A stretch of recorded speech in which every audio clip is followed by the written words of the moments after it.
About a month ago, I think.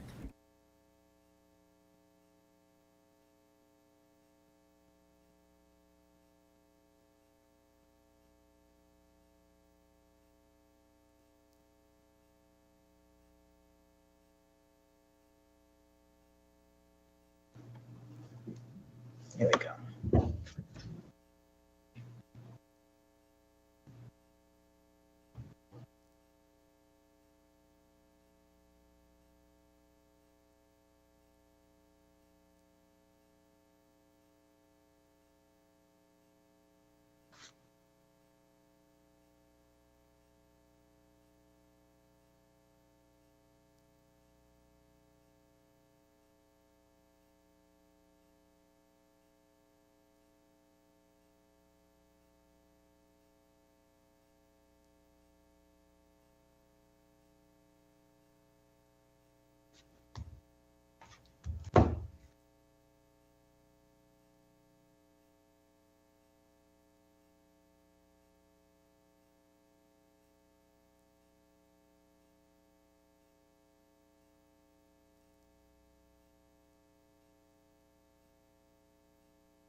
We gotta get her to smile more.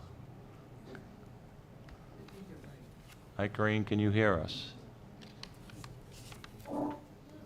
No?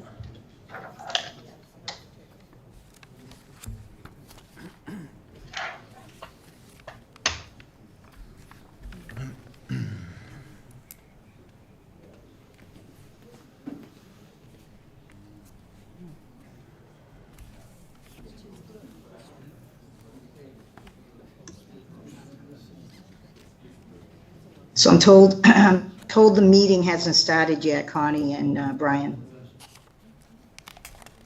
And that's maybe why we can't hear.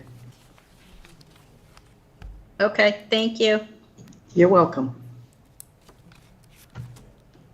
I don't know, I'm confused.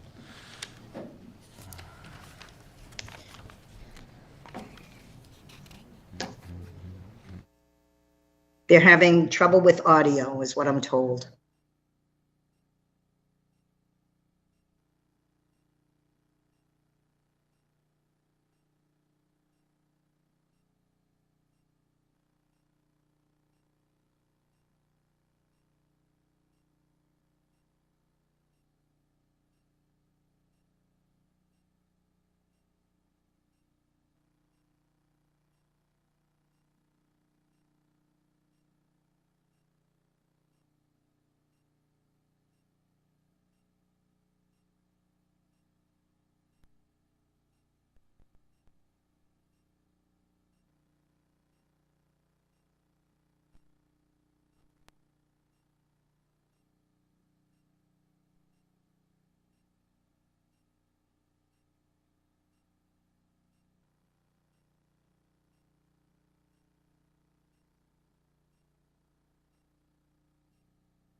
but. I just did the Carnival math, is that's like- 93 units. My understanding is it's like organized samba schools that like.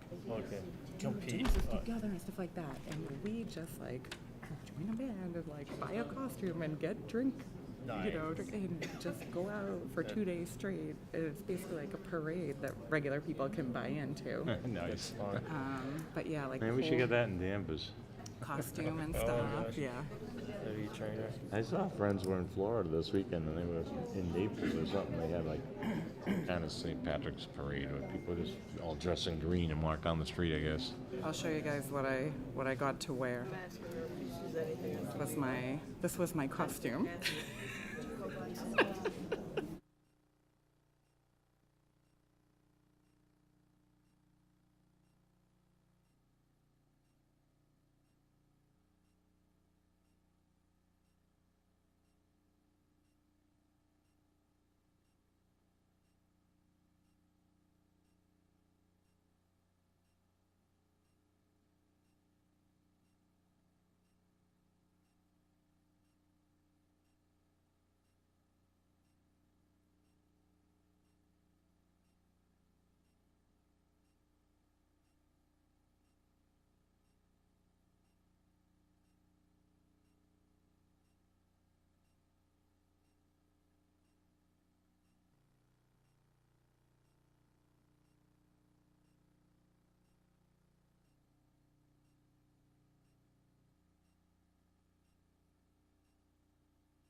I mean, I certainly think it's helpful to have them before, Hello, Tess, can you hear us on the other end? like, they're not, like, nobody's committing to it, or they're just Well, apparently, so I can only tell you how we used to do it and how it's being done. Do it as if someone came from town hall. Oh, sorry, test 1, 2, 3. Test 1, 2, 3. As they went along. Anything? Nada? I can hear. You can. It's a miracle. Thank you, everyone. Thank you for your patience. And now, the way they're doing it is they try to do it after the fact by watching the recording. And so what they're saying is they can't commit to getting it to us every 2 weeks. That person can only get it to us monthly. Well, it's too long to look at it and make changes. We'll never remember what the heck. Exactly. Okay. Well, I think we're okay. Yeah, We're good? 2 I weeks. agree. 2 weeks is feasible. Karine, can you hear me? I can hear. Hey, Yay. all right, rejoice. All right, I think we're ready to go. Folks, thank you for bearing with us. Sorry for the delay. I'm going to call the Zoning Board of Appeals into session. Good evening. If I could ask you all to turn off cell phones or silence them so we're not interrupted. I'll start off our meeting by introducing the board members. Down to my right is Jeff Sauer. Our clerk tonight is Ken Scholes. Myself as the chair, John Bowner. To my left is Ken Jarvinen. And our alternate is Katie Hislop. And joining us remotely, Karine Doherty. And from our planning director is also here tonight, Mr. Brian Zakelli. And thank you to the IT guys that got us back and running. I'm going to just take the residential case first. I think there's a lot to unpack with this case on 154 Water Street, so I'll talk to you about that as that one is presented. But I am going to take the Auburn Street case first. I will ask, we're going to have a little change in process from here on out. Presenters, we're going to ask you to go to the podium there, present your case, and public will ask you to go to this microphone on this side of the room. I am going to hold public comment on the Water Street case until the end. The zoning board members may, at points in that presentation, ask questions, but we will get to everybody as long as it's not redundant messages. And I think with that said, Mr. Clerk, if you could read our first case. Thank you, Mr. Chairman. Our first case is 5 Auburn Street. This is zoned R3. Request for a special permit in accordance with Table 1 and Section 30.2.A of the Danvers Zoning Bylaw to allow the keeping of 4 personal dogs on the residential premises. Request is made by Jason Coelho. How we do, Jason? Did we get that right? Sorry if I butchered your name. Docket 23-5011. Hi, Jason. If you Coolowin. could just introduce yourself and your address and maybe help us with your pronunciation. Yeah, no problem. Don't feel bad, everyone does. It's Jason Coolowin. We are at 5 Auburn Street. We're new residents to the area. We moved in from Swampscott, where 4 dogs was the norm. Well, not the norm, but that was the allowed. And they're our family pets. They're all female. They're all spayed. We have no plans on breeding them. And one of them is actually really old and probably won't be with us too much longer, unfortunately. But we have 5 daughters and 4 dogs, and this is just our family. Well, Jason, let me first say welcome to Danvers. Thank you. And I saw a few little people come in tonight, so I take it this is some of your 5. That's one of mine, yeah. That's our youngest. What do we have with us? That's Salome. Solomon, all right. You're representing the rest of the family, I guess, huh? You like the dogs? Okay. All right, so I'm going to assume this wasn't a neighbor or anything that was complaining. It was more you found out about our bylaw based on when you registered, when you came to register the dogs? When we registered the dogs, it came out that we have to have the kennel license to take the 4th dog. Okay, is that about it? That's it. All right, I'm just going to turn it over to the board and we'll ask some questions. Start down there with you, Jeff.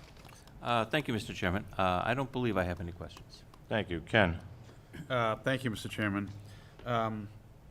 So obviously, you know our bylaw is maximum 3 dogs.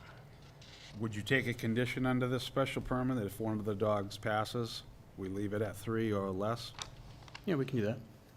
In other words, what I'm saying is if something happens and you say, well, I have a special permit for 4, I'm gonna go get another dog. Yeah. Can we keep it down to 3 at that point? No further questions, thanks. Thanks, Ken. And Ken, Jay. So it looks like a temporary fence on one side, the black, like, rod fence, is that, No, that's not a temporary fence. There's a pool. So that is there's an internal fence for the pool area alone. The dogs don't have access to that, but the full fence, we replaced about 60% of the fencing on the property. And that's all brand-new 6 or 8 foot stockade. so it is fenced in? It is if they wanna completely run? fenced, it is completely fenced in. Great. I have no other questions. Thank you. Katie? I was going to ask about actually, let me follow up with the fencing question. So your written statement says that the majority is fenced in, so would Well, that be maybe the front yard? the front yard is not Okay, fenced right. in. There's a little bit on the Okay, side yard that's that is not, that has a fence, but it's not a fully enclosed. But that's not, the dogs don't have access to that. There is Correct, so they'd just the be- majority of the yard is completely enclosed in fencing. Okay, Yes. sounds good. Other than that, I'd just be interested in seeing the dogs. I have pictures. But no other Thank questions. you, Katie. Kareem, we'll go out to you. I just have one question. Have any of your, since the notices went out regarding this hearing, have any of your neighbors contacted you regarding this? No. Okay. Okay, that's it. Thank you. Thanks, Kareem. And, yes, I read your narrative, Jason, and very colorful. The only question I would ask is, I know these fawn mastadors, they get quite large, if I'm correct on that. Yes. I have insider information because my girlfriend told me this, so I didn't know that firsthand. But you're not worried, so when I say large, I heard like 150, 160 Oh, pounds? no, not even not close. that big. No, she's full grown at this point. We actually just had her at the vet last week, and she's 125. Oh, 125? Yeah. Okay, that's still a good-sized dog. She's a big dog, yes. So, you know your dogs better than, obviously, we do, so you feel the demeanor, there's not gonna be a She is an bust in the absolute- fence, I keep No. picturing, She's an absolute pussycat. And also with that breed, generally, well, she's only about 2, so she still has a good bit of energy, but their energy tails off. In the next year or so, walking her will basically be dragging. They're a very sedentary dog. Once Okay, they good. get past their stage. so you're not worried about these dogs? No, she's also fully trained. She's been through behavior training. I can put her in a down state, and she'll stay there for hours. Okay. All right, I think that was really my only question. Did you want to say something? Just Yeah, I was identify who you are. I'm this his is my wife. wife. I'm Katie Kulin. Hi. I was just gonna add, she's like a koala bear. She sleeps 22 hours a day. So we should and- have a bear license, I guess. Yeah. So, Do you have those? but Okay. we have 5 children. So if she was, Yep. is a threat, that she would not be in our house. Sounds like 2 of your kids might be able to ride this last dog. He has a horse. Probably. Okay, well, you understand our bylaw, I think, and in talking with our I mean, planning director. we could get certification from our trainer that she's. No, I don't think that's So- necessary. I think what, my interpretation of our bylaw is we're just trying to prevent people from running kennels in a residential neighborhood. Yep. So that's why the quantity is there at 3. In talking with Mr. Zakelli, he said, yeah, this is really probably something moving forward we'd like to see come out of the zoning board's hands and maybe just something that's dealt with in a different way through town hall. But it is a bylaw currently, and the only question I would ask is, I know Ken asked about if you'd be willing to keep it at 3 if there were a situation where your quantity went down to 3, but I think I would ask that this, that we relinquish the special permit if you were ever to give up this house or to move, and so it doesn't stay with the property, because this special permit would stay with the property if you were to move. So my worry would be someone would move in and say, oh, well, we got a kennel license, we can open up a dog kennel here, so. That's fine. And we're, for the record. So you're we are willing to not- take that? We are not planning on moving until you Okay, drag yeah, it sounds us like you out just in got everybody coffins. packed in there, huh? Oh, yeah. Okay, I'll go out to the, any further questions from the board? Go out to the public if anyone's here to speak on 5 Auburn Street. Hearing, seeing none, I'll come back to the board, and Jeff, will start with you to deliberate. Thank you, Mr. Chairman. You're surrounded by girls. Yes, I am. All the dogs are girls. I will definitely vote for this.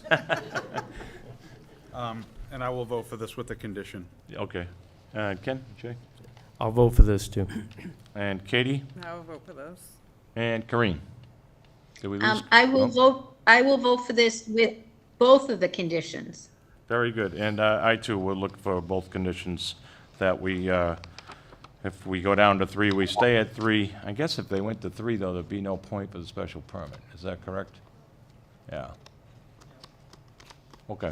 And if you do leave the property, that the special permit would cease and desist, so. Yeah. Okay, could I get a motion, please?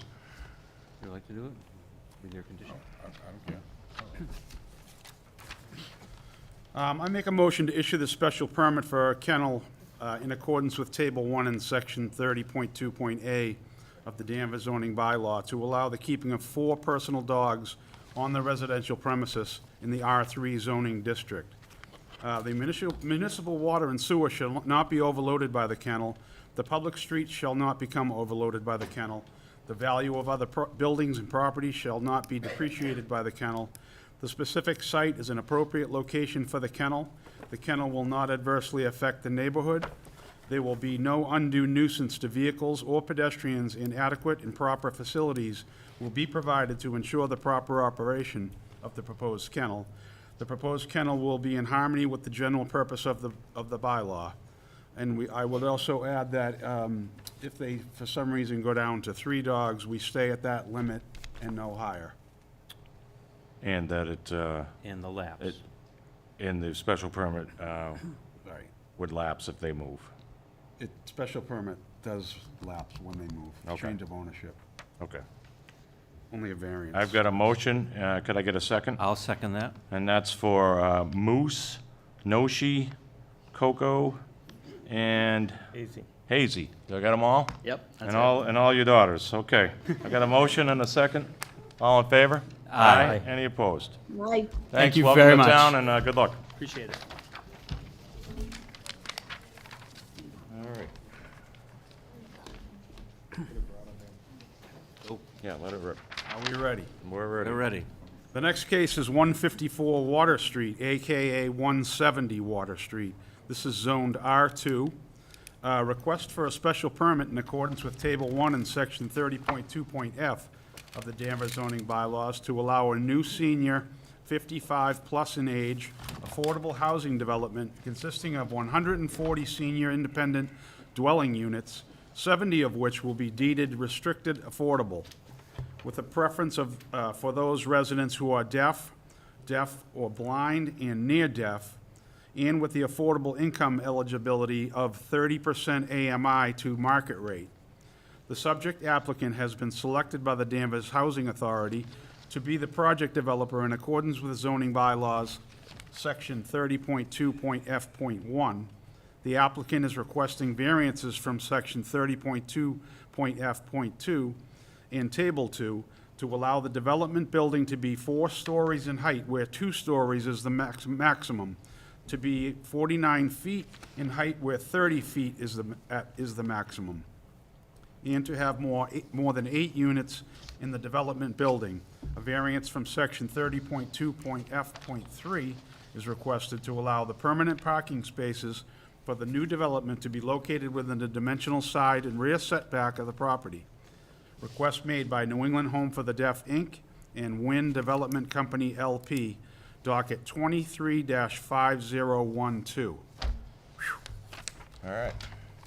Good evening. Thank you evening. very much. My name is Nancy McCann. I'm here on behalf of the applicant, New England Home for the Deaf and Wind Development LP, relative to the property located at 150 Water Street in the R2 zoning district. And we are requesting a special permit under section 30.2.f of the zoning bylaw, and several dimensional variances associated with that, for the construction of an affordable housing project for seniors on the campus of New England Home for the Deaf. The project will have a preference for those who are deaf, deafblind, or near deaf, and a secondary preference for Danvers residents. The existing New England Home for the Deaf campus, I'm going to give you, by the way, a general overview of the project, and then we have a full development team here that will get into the specifics, but I'll give you a general overview of the entire project. The existing New England Home for the Deaf site, as you can see on the screen, is a little over 16 acres, 16.11 acres, and was developed back in 1925 by New England Home for the Deaf to meet the housing needs and service needs for those who are deaf and deafblind. Most recently, this board may remember back in 1996, the Thompson House was constructed. That's the building that runs actually parallel to Water Street. That building is the Thompson House. That is independent housing for low-income deaf and deafblind residents, seniors. And then in 2004, a nursing home was added to the site. That's the building kind of located right in the middle of the property. And that, again, was added back in 2004, again for deaf and deafblind residents who are seniors to meet housing needs of a higher skill level. So currently, we have independent housing already on the site, as well as the nursing home. And what we are proposing is additional independent housing for seniors, with a preference for those who are deafblind, again, meeting affordable housing requirements for the area that you see on the screen that is located to the left of the power lines in the rear of the existing nursing home. 140 units are proposed. This meets the density regulations under section 30.2.f. We are not seeking a density variance. Density permitted under this section of the bylaw is 16 units per acre, and we are seeking significantly less than that number. So we're proposing 140 independent housing units for seniors. There will be a makeup of studio units, 1-bedroom and 2-bedroom units within the building. And again, this is a use that's permitted under the zoning bylaw by special permit as an affordable project. The typical affordable housing projects that this board sees offers housing 20%, maybe 25% of the units are affordable for an affordable housing project typically. This project is proposing 50% of the units will be affordable.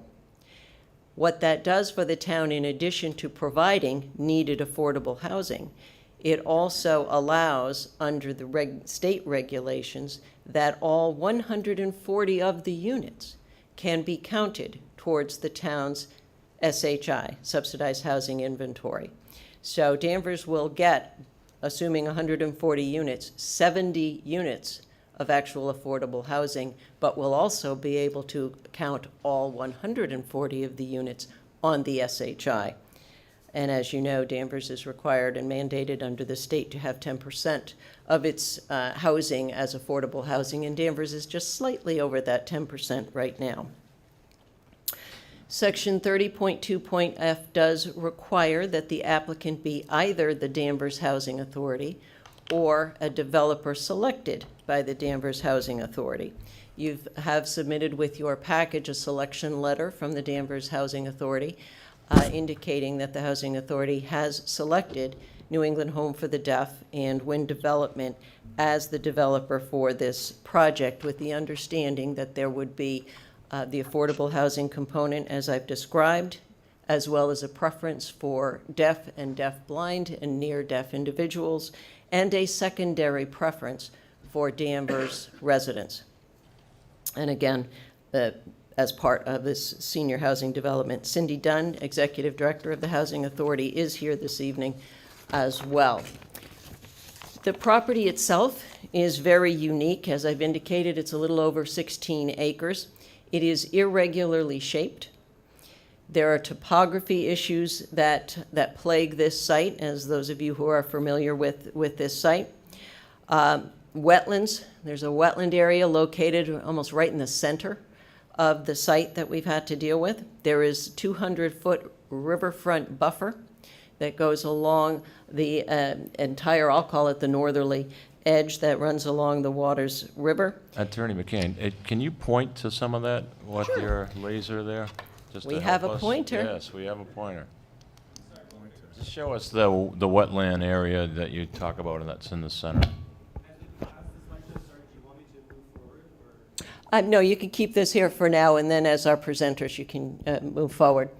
So we have the river here. We have a 200-foot riverfront area that runs along this section here of the property. This is the 200-foot wide public utility easement. This is the high-tension wires that run across this entire section of the property to a width of 200 feet along the entire southerly area. This is the open area that we're talking about for the development. Nursing home is here, Thompson House Independent Senior Low-Income Housing already on the site is located here. And the wetland area is right about in there. You'll be able to see it much more clearly on our site plan when our project engineer presents to you. Thank you.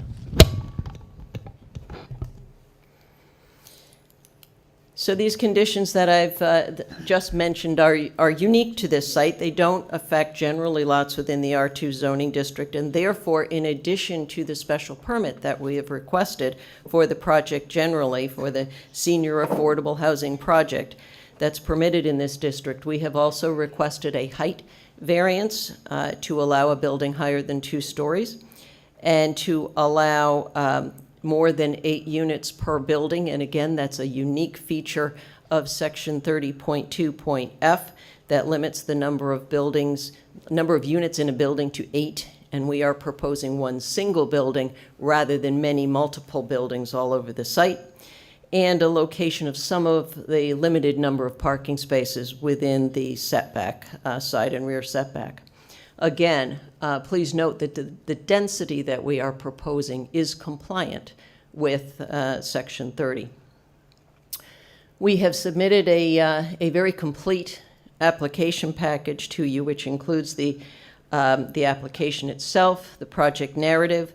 We have included a full traffic report prepared by Weston and Sampson. We have provided to you a parking analysis report, again, prepared by Weston and Sampson, as well as a full site plan that includes the civil drawings and plans, many sheets of those, the landscaping plan, which we have prepared for you, which is a very robust plan. We have over 100 trees being planted for this project and over 500 shrubs, as well as many other plantings. And we also have submitted to you some renderings, and you do have some revised renderings as well. The application package demonstrates that the criteria under Section 30 of the zoning bylaw for the special permit, for this particular special permit, as well as for special permits generally under the bylaw, have been met, and that this is a unique site and conditions. Site conditions that affect this site are unique, and the population being served by this development is also unique, which supports the issuances of the variances that we've requested. Prior to filing, we met extensively with the town planning staff to coordinate this unique filing under Section 30.2. We did meet on site with the town engineer to discuss aspects of the site layout, particularly the new curb cut that you see on the plans. We did have a neighborhood meeting, community meeting, and that community meeting really informed and formulated the plans that you have tonight. The community meeting, we presented some concept plans, and then from the information and the comments that we received, we refined those plans into the plans that are submitted to you tonight. And our civil engineer will go through with you the changes that we made. And we did submit a letter to you as well, indicating the changes that we made to the plan, which were significant as a result of the comments that we heard. We also met with the fire department. We met with the planning board, and you do have the planning board's recommendations. And we met with the Danvers Affordable Housing Trust. And that was back in February 15th, I believe. We met with the Affordable Housing Trust. I understand a letter hasn't come through to you yet from the Affordable Housing Trust, but I did see Gardner Trask here this evening, and I suspect he will speak to that. But the Affordable Housing Trust did vote unanimously to provide a favorable recommendation to you. Tonight, we have some presenters. First, Chuck Crush, who is the Executive Director of New England Home for the Deaf, will discuss with you the need for expanding the campus as proposed to meet the mission and the goals and the objectives of the New England Home for the Deaf, to meet the housing requirements for seniors who are deaf and deafblind.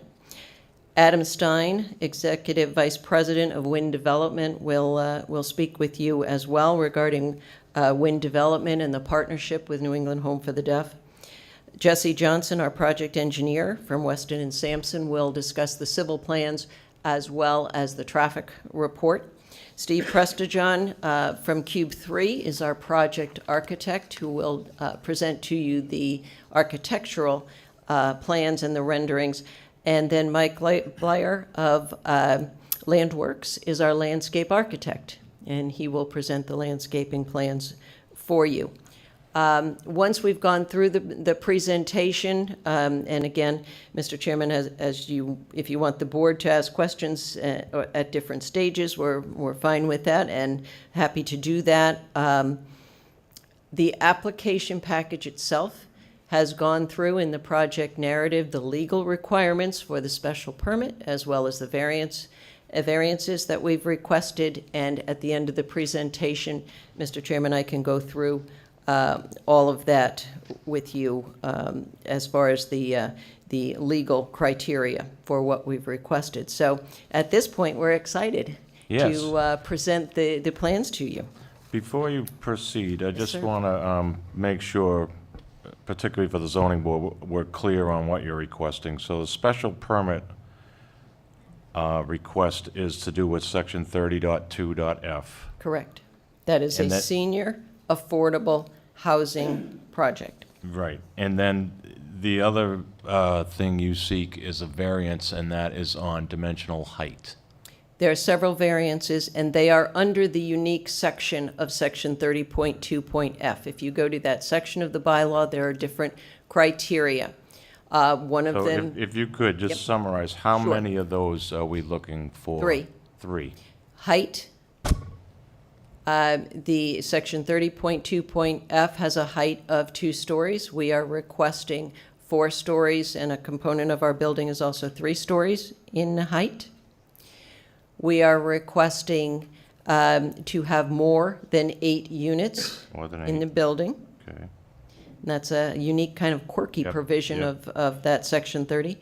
And then we have a limited number of parking spaces that are located within the side and rear setback. Again, due to the configuration of the lot, we have a few, not very many, parking spaces that are located within the side and rear setback, and we have requested a variance from that provision. So just to be clear for the public, you're here for 3 aspects of 30.2.f on the variance side and the special permit. That is correct. Very good. Proceed. All right.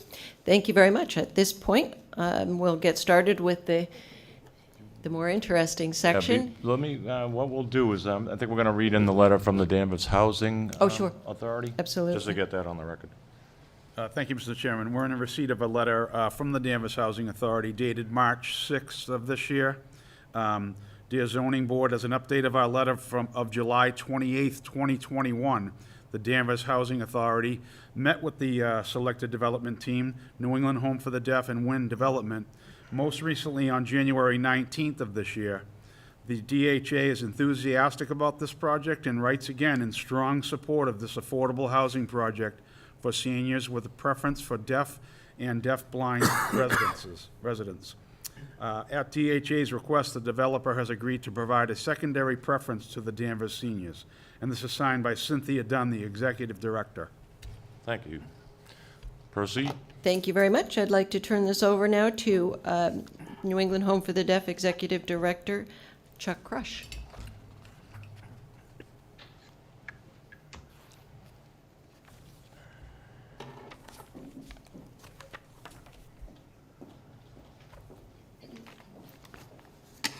Good evening. Good evening.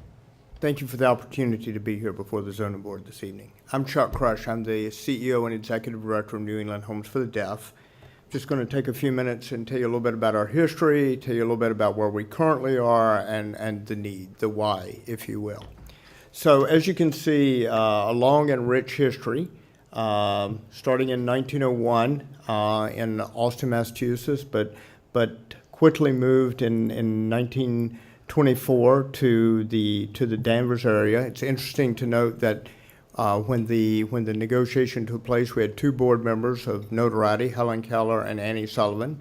So we're very proud of our history and still are very proud. And if any of you would ever be interested in touring our home, if you have not been, we would love to have you. Please feel free to give me a call, and I'll be happy to give you an in-person tour. So, and then on June 1st, 1925, we landed in Danvers and changed our name to New England Homes for the Deaf. So we have a long history of being neighbors. And relationships are a key theme for us. Relationships with our residents, of course. All of our residents are deaf, deaf-blind, or hard of hearing. We serve a very specialized, unique population and are very proud of that. But also relationships with our employees and relationships with our neighbors.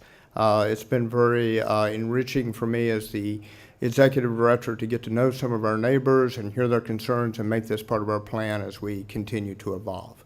Next slide, please. So where are we today? So currently we have the 24 affordable independent living apartments for seniors ages 62 plus. The Thompson House, these are seniors who are very independent. There's no care provided in those apartments through New England Homes for the Deaf. They certainly, some of these folks have cars. Many of them will use the bus stop right out front, and go out and access the public transportation to be part of the greater Danvers community. Very independent, but again, all deaf, blind, or hard of hearing at the Thompson House. We also have a 51-bed rest home, which is somewhat unique to Massachusetts, if you will. It's kind of a cross between assisted living and skilled nursing care in the Commonwealth of Massachusetts. So these folks require assistance with medication administration, but are for the most part independent with activities of daily living care, ADLs, if you will, able to go out on their own and things of that nature, again, accessing public transportation, friends, family, and things of that nature. And that's the 51-bed rest home. In addition to that, we have a 30-bed skilled nursing facility where we do long-term residence as well as short-term rehab, physical therapy, occupational therapy, and speech therapy. We have nurses 24/7 that provide care for these residents, as well as certified nursing assistants. It's a healthcare facility. We're very proud of this. We're a 5-star nursing facility, which is the highest rating you can get by CMS, the Center for Medicare and Medicaid Services, based out of Washington, D.C., and we're very proud of that, proud of this. So the question becomes, Why? Why do we need to expand? So I have to give credit. Our board was very thoughtful in kind of evolving and making decisions around this. Studies show in long-term care, more and more people are wanting to be independent. More and more seniors are wanting to be independent, and this is also inclusive of our deaf-blind citizens, our deaf citizens, and hard-of-hearing citizens. So our board looked for a partner. They looked for a partner that would focus on development as well as management, and that's where we found Wind Development. At our Thompson House, our current independent living, low-income HUD housing, we have a 3 to 5 year waiting list for those 24 units. So it's a very long waiting list. We also have a substantial waiting list for our skilled nursing facility. So again, our board looked for a partner, and we found that in Wind.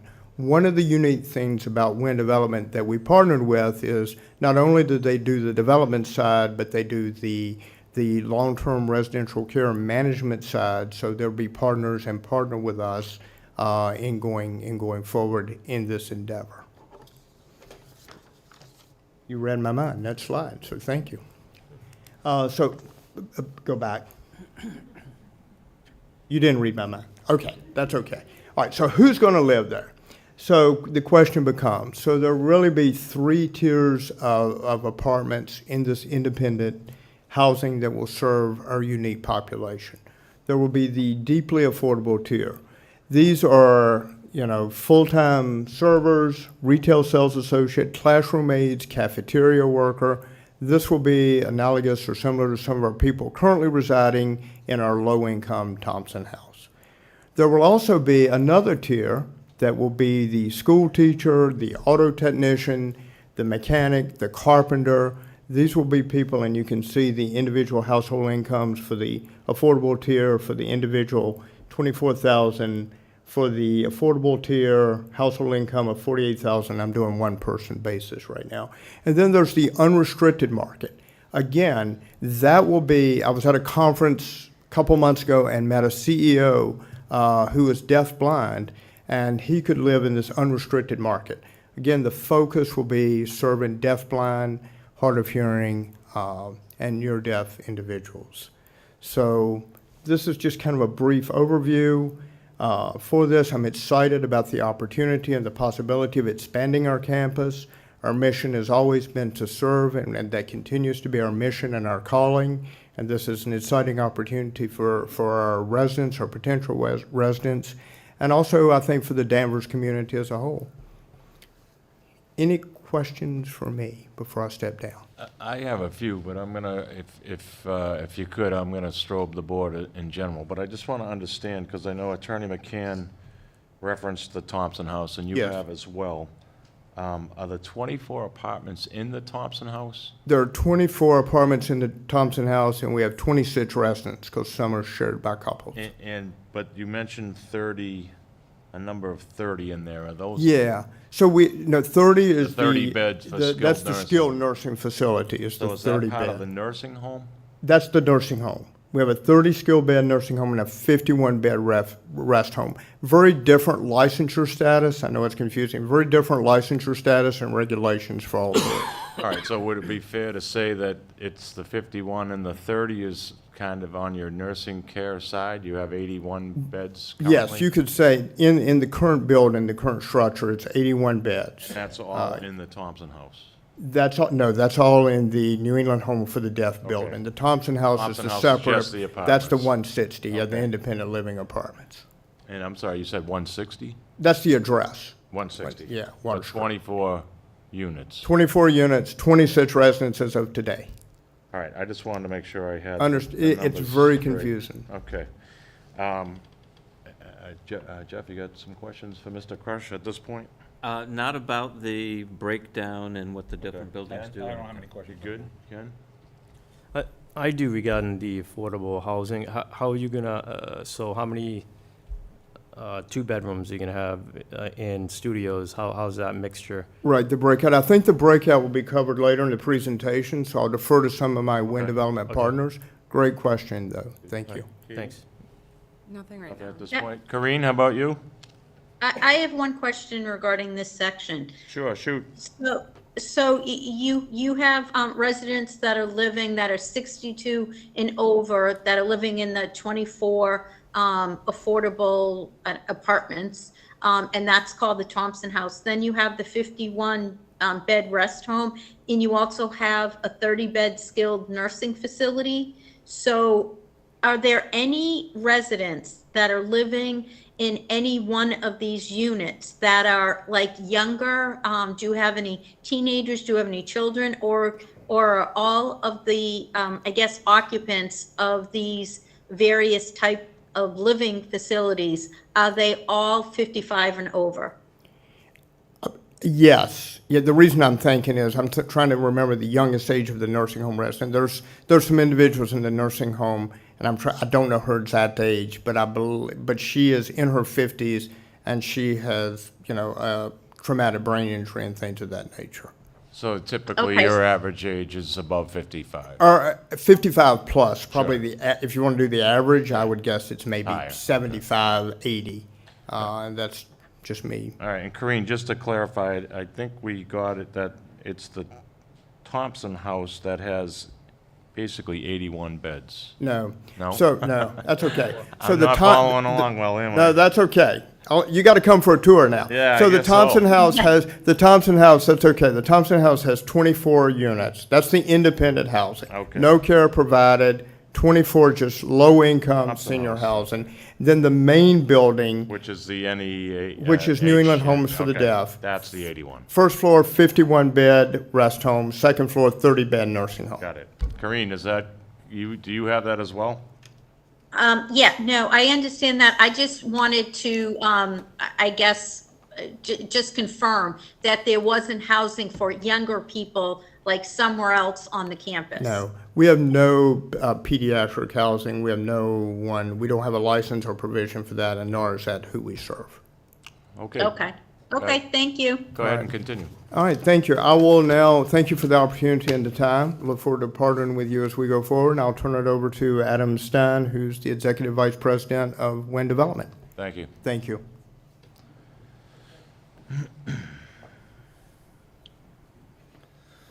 Hello. Hi, good evening. Good evening. My name is Adam Stein with Wind Development. Just want to give a little background of the wind companies and the partnership. We've got a lot of technical stuff I want to get to tonight. I don't want to take too much of your time. So Wind Development, we're a privately held developer, owner, and long-term manager of affordable and mixed-income housing. We're long-term owners and operators of the properties that we develop, and we consider ourselves stakeholders in the community. We're really here for a long-term process, partly because of the regulatory environment, and partly because that's our mission as the company started 50 years ago. We have a long history in the North Shore. The first property developed by Wind 50 years ago is in Salem. It's called Pequot Highlands off of Highland Ave, and it's still managed by Wind Residential today. Almost all of the housing we have created over the years and manage includes long-term affordability, and many have special set-asides, such as age restrictions for seniors, special needs populations, veterans, and now deaf, deafblind, and hard of hearing. We often look to stakeholders and partners like NEHD to develop housing with, ones that have a strong mission, ones that are aligned with our housing strategies, and ones that are well respected in their community. You have all of that with NEHD, and we couldn't ask for a better partner. I really recommend that you take a tour of their facility. I've driven by the community hundreds of times and never knew exactly what they did, and it's a very unique and specialized operation, and they really serve a very certain special housing population that needs a high level of help and quality of service. We spent a lot of time on, I think, what is a very thoughtful plan that will be presented tonight. We met with New England Homes, we met with the community, we met with its staff, we met with its residents. We met with the town, we met with the neighboring community, and we've thought through important items like access, traffic, parking, and architecture, all of which are driven by the unique population and special needs of the deaf, deafblind, and hard of hearing. We have a lot of information to get through tonight, but I want to just focus on two quick things. The expansion that we're proposing will be professionally managed by Wynn Residential. The property management team will oversee day-to-day operations, including items like access, security, maintenance of landscaping, signage, snow removal, and will hopefully address some of the operational conditions or questions that you may have tonight. And this is our development team, the team that you have here. Myself, Nancy, Ramey Schneider, Chuck, and the design professionals have been working on this process for the past several years and will be with you along the duration of the zoning process and hopefully through the development process. So we're excited to be here. We're very excited to be partners with New England Home, and we hope that we can get to all of your questions and comments tonight. So thank you. Thank you. Board members, questions for this person from Wynn? Jeff? Ken? Katie? Karine, anything? Not yet. Okay. All right, now the fun stuff. Jesse Johnson will talk about the site constraints and the engineering associated with the Thank project. you. Thanks.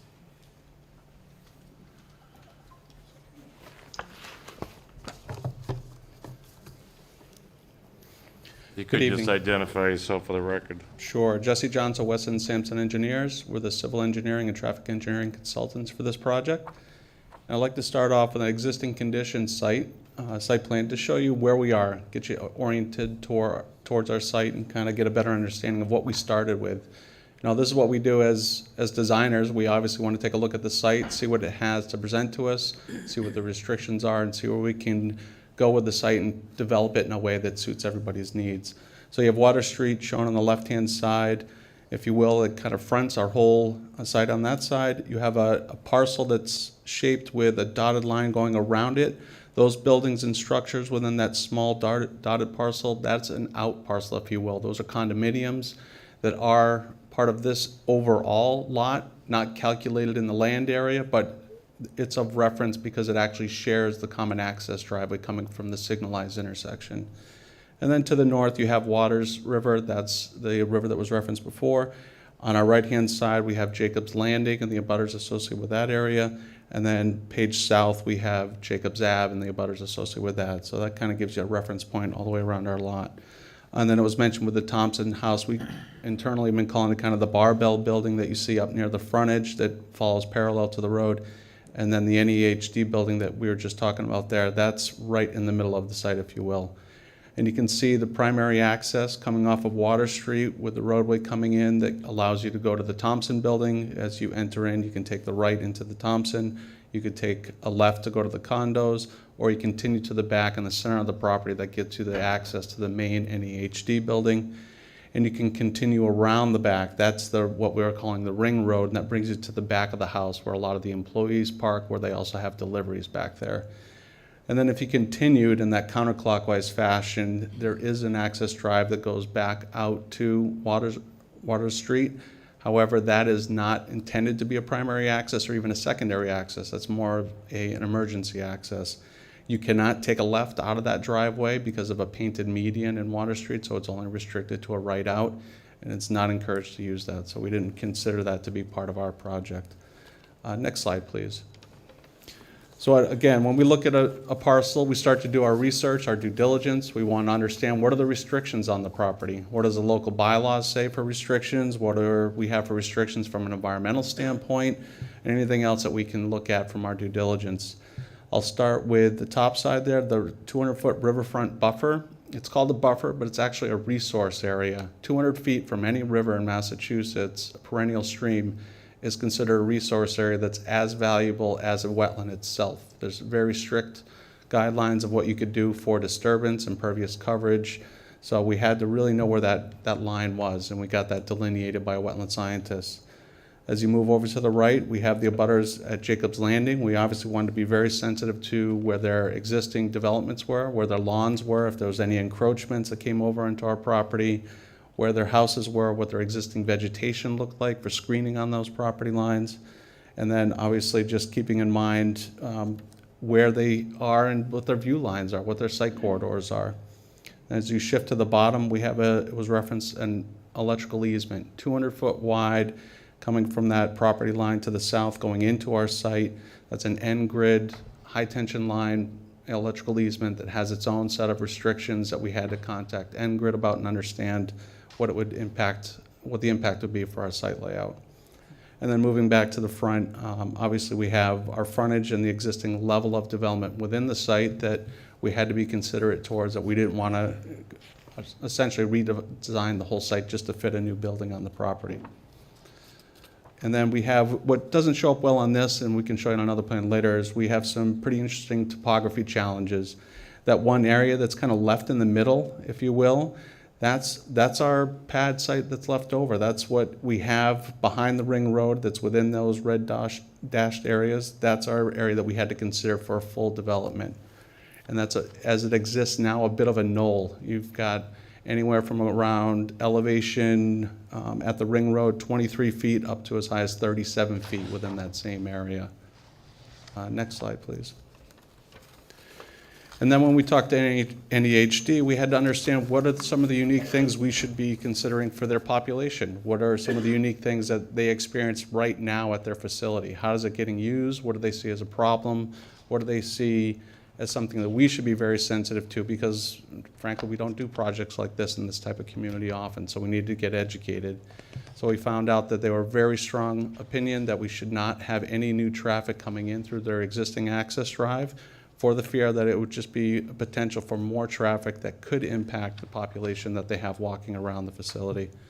We wanted to make sure that any new development would have a nice connection to the rest of the campus, to be able to have a full connection with the pedestrians all the way around that would be safe, to make sure that, again, vehicular access throughout the site would not impede that access, have to be ADA accessible throughout as well. And then they also told us that they're having some challenges with parking, that some of the parking that they need for their staff is existing along non-designated parking areas along their ring road that's dirt and gravel. So they asked us if we can consider adding some formalized parking spaces into our development scheme to make sure that they would be able to accommodate the existing population, the existing staff they have already, get them off these gravel roadways and get them into parking stalls. And then obviously the grading that's there now. They didn't want a building that was sitting on top of the knoll that was going to be towering above. They wanted something that would be in harmony with the rest of the campus. Next slide, please. So there's a lot to look at, but some of the things I'd like to highlight, these are a lot of the things that we heard. Not only we talked about NEHD giving us feedback, but we also met with town staff. It was mentioned we met with the town engineer. We also had meetings with the abutters. So we got a lot of feedback and went through a lot of different iterations on this design. And these are some of the things that we changed that you can see now in the updated design. Some of the biggest things were when we initially looked at this project and thought we had a good design to make it work, we had a building style that was in that same footprint I showed you that was viable, but we had all the parking underneath the N-grid easement and the high tension lines. We thought that that was going to be a good balance for us to try to utilize the whole area and not really expand on that envelope. And what we were hearing was some real strong pushback from the Jacobs Ave residents, and rightly so. They thought that those parking spaces were too close. They really asked if we could do something to move them farther away and if we could do something to get them closer to the building. There was also just the proximity of the building itself to the abutters on both sides. Was there anything we could do with the building to get that to be farther away? We also had a continuous 4-story building all the way around, and they asked if there was anything we could do to be sensitive to the height of the building and what we were doing. So again, a lot of these measures we took into account, and we started to modify the design to see what we could do to accommodate that. Next slide, please. And this is what you have. When we boiled that all down and we took all those comments back, we modified the design substantially. We have a new footprint. Essentially, that wasn't the original footprint. That's probably the 3rd or 4th iteration. That's one that we felt was giving us the best chance of fitting it into what our available area was. You can see with the red outlining it, we've done a pretty good job of fitting in as much as we can in that central spot that we have available to us. The biggest thing that we did was we really tried to get that parking all the way around our building in close proximity to the building with multiple entrance points. We thought this would be not only beneficial to the surrounding neighborhood, having it concentrated and compact around the building, but it's also actually better for the population to be able to have multiple access points and a shorter distance from parking to get into the building. We also tried to be sensitive to the end-grid easement. We didn't want to have parking spaces underneath those high-tension lines if we could. We talked to end-grid several times, got input from them of what they're real hold fast on for restrictions and what they'll work with. We obviously know there's precedent in town of parking lots underneath those high-tension lines. They told us restrictions such as light poles. Don't put light poles underneath our easement, try to put those somewhere else. If you're going to have trees, they said make sure they're not any higher than 12 or 13 feet maximum. So again, a lot of different input from different people. The wetland area that was mentioned by Nancy, that's in that central location that's got its own local bylaw restrictions that we had to be sensitive to, where we could grade up to, where we could put a pavement up to. Same thing with the 200-foot riverfront. You can see how close we are with our edge of pavement. We can't increase the impervious coverage at all within that 200-foot riverfront. We can grade into it, we can put some stormwater controls, but we can't put any pavement. And then the biggest thing was making sure our proximity to the abutters around us. We did a lot of things to move the parking away from Jacobs Ave, obviously, and then also even Jacobs Landing. We were able to shift the building away from those abutters from a direct distance, and then able to cut the grade down quite a bit to help differentiate and take some of the curse, if you will, off the top of that knoll where it exists today, and then we were going to have that building sit. And looking at the overall layout of this, I had to look at where am I going to get my utilities from. We're lucky in that respect that we have water coming into the site already, so we're just going to extend the water from the existing one that's already servicing the facility. Sewer, actually, coincidentally, all the folks over on Jacobs Landing have sewer that goes through our site through an easement that we're going to be able to connect onto, so we don't have a long extension for that. And then the other standard utilities like electric and gas will extend from Water Street into our site. So if I'm hearing you right, there's no increase in the size utilities needed coming into this site, you're just extending? We're extending. We do have to consider with the sewer flows that we are putting in more sewer flows into the sewer line itself, which we will check the capacity. That seems okay. I'm not concerned about that. The town engineer, though, did indicate that there's a pump station just downstream. It's basically right at the bridge before it goes over the bridge to Page North. And so we have to check to make sure that the pump station is adequate for the increase in capacity. And we did get some of the existing information on that. So The town let you know that, or Yes, that's the town. on your side? The town engineer indicated that that was something we should be So if sensitive it's to. deemed inadequate, what would be the next step? It would be a replacement of the pumps itself, or if that wasn't enough, then it would be a full replacement of the pump station. But it would all be within that same area that the existing one is now. The town engineering will determine that. The town engineer will ask us to provide calculations, and I would suspect that he would do the peer review on that. Okay, thank you. Sure. And then outside of that drainage, we obviously are increasing impervious area on this site, so we have to be sensitive to our stormwater runoff, where are we putting it, and we have to make sure that we dissipate it, treat it, and get it back into the ground as best we can. So we proposed 2 stormwater basins, one up near our main entrance coming in from the site, and one on the back where it's in the riverfront zone before it goes towards the river. I'll give you a general layout too, so you can see we have a new curb cut. It was mentioned that we have a curb cut off of Water Street. This is a separate and independent curb cut, so it would be a 2-way access point to come into the site. As you're following in, you'll see some new parking stalls on the left-hand side. That, I'll show you a table a little bit later, but we've increased the parking by 25 designated new spots that would be for the NEHD facility for their employees. And then as you come to the back of the site, you would then enter into the area where we're proposing parking around our building. We have 141 parking spaces designated for the 140 units. And then we have 5 additional for visitor parking. And then we have a bank of 10 on the left-hand side. If you can see that turnaround, if you will, in the front, we have a bank of 10 across from that. That's designated as overflow, just in case for whatever reason, maybe there's an event or something that we would need additional parking, we would have it available to us. But we have at least a 1-to-1 parking ratio designed for this facility. And then this also would serve as a new access point for deliveries going to the back of house and for employees. Again, this will take some of the traffic that's existing on the main access point that's going in front of the NAHD building, and we'll take that out of there, and we'll improve the safety by putting it now on our new access drive so they can get to the back of the building much easier and much safer.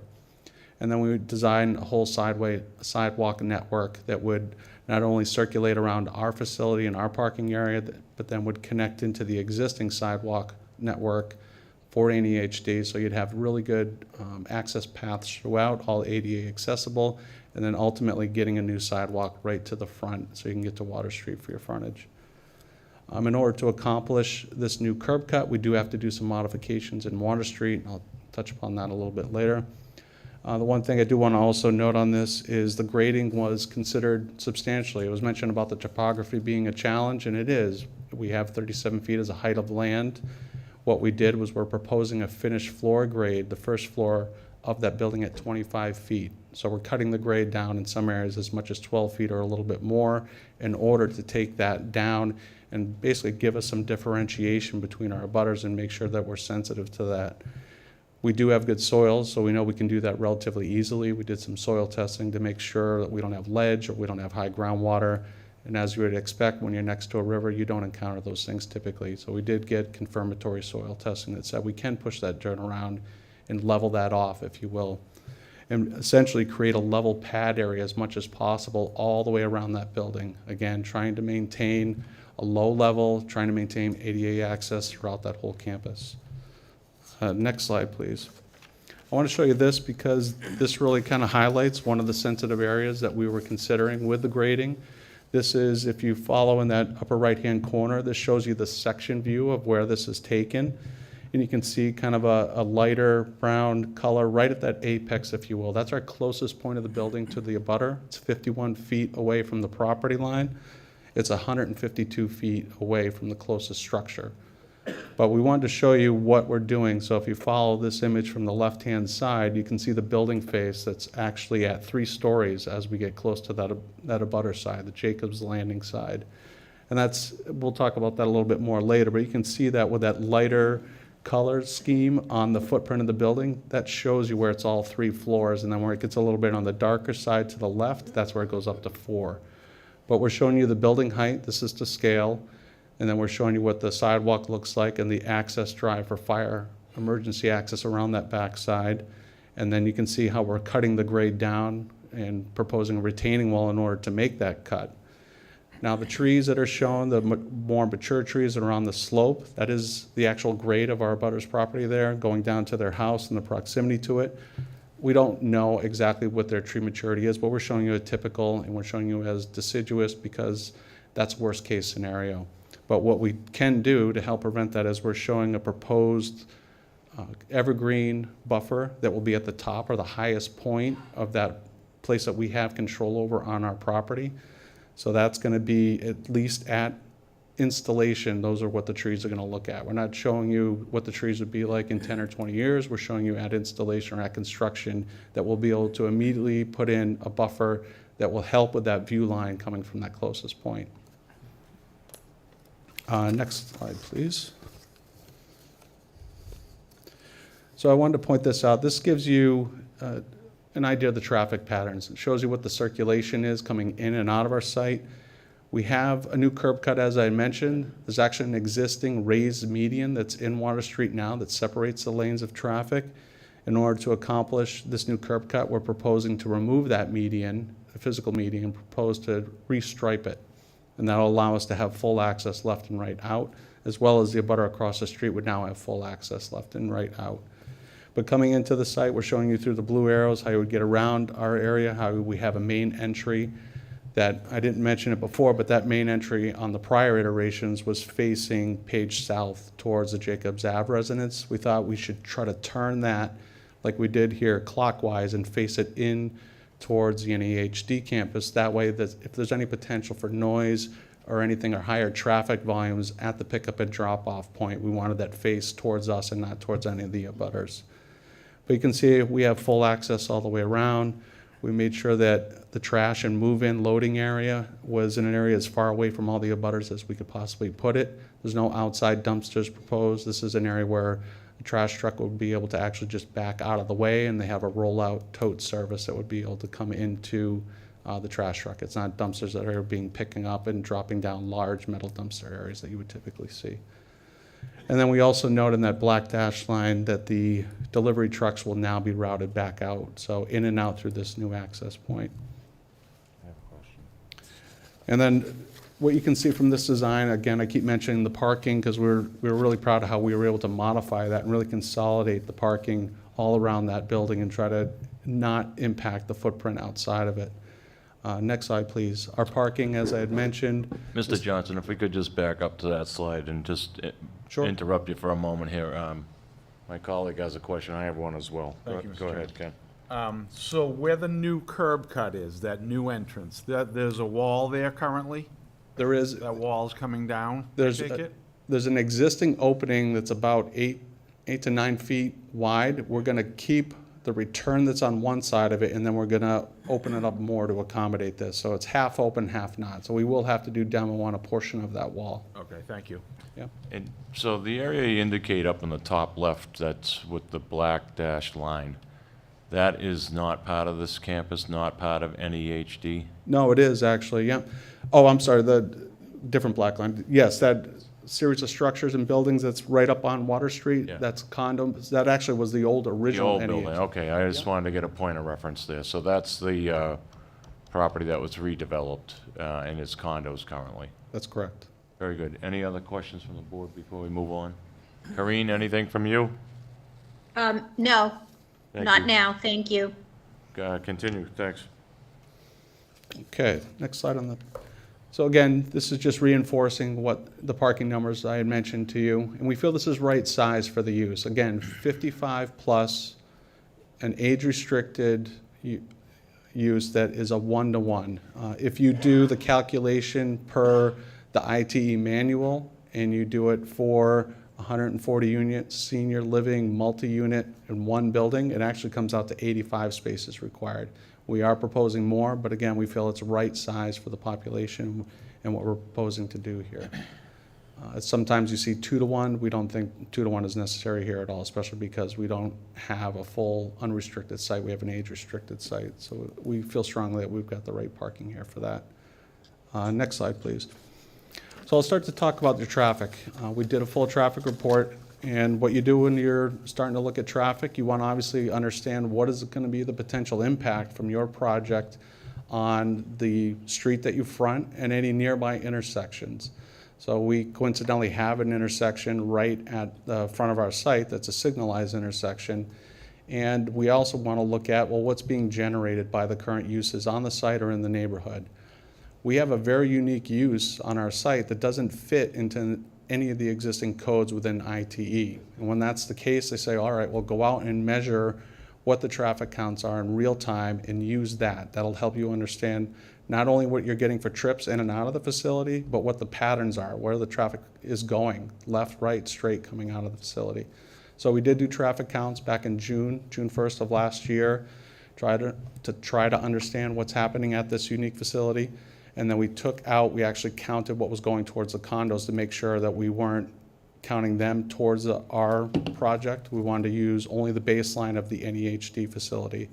So we took those condos out and got a baseline data, if you will, for understanding what I'm showing you here is the patterns that's going on for the distribution. So we understand at the intersection which way the traffic is going, and then also coming in and out of our site. You'll see also we show the proposed driveway on this one image to give you an idea of where, when we come out of our driveway, it kind of makes sense, right? If you come out of that driveway, you're likely going to take a right and go to that intersection, so you can go straight or take a left. Next slide, please. So this, we want to know what's going to be, as I mentioned, what's going to be the impact of our project. You want to do a traffic generation. So the ITE manual actually has a code requirement for what we're proposing, which is 55 plus, age restricted. We used an independent living use because that's more conservative than a multi-unit. The multi-unit is if it's all in one building, which we have, and we said, well, let's be a little more conservative. What if they were all individual, which would tend to lend itself to have more traffic trips? And even when we did that, we came back with a calculation of only 50 and 40. Now 50 for PM, peak hour, so 50 trips either in or out is considered a trip. So 51 hour for the peak hour during the PM and 45 during the peak hour in the AM. So on average, less than a car a minute, or I should say less than a minute per car of either coming in or entering the site. Not a huge impact at all. We also thought, well, the preference is obviously going to go to deaf, deafblind, or near deaf, but what happens if we can't fill up that whole facility with that population? What if market rate comes in and just somebody else that's 55 or over with no restrictions comes in? We took that into account as a 25% occupancy, so that we at least were trying to be conservative in that respect. But even we looked at it another level, if you took the whole building and occupied it with everybody that had no handicap restrictions at all, it still isn't as conservative as using the rate that we found from doing those traffic counts. So again, we put at least 2 or 3 layers of conservative estimation in the traffic report to make sure we understood the potential impact, not only at our intersection that we have at that light, but also our driveway coming in and out of Water Street.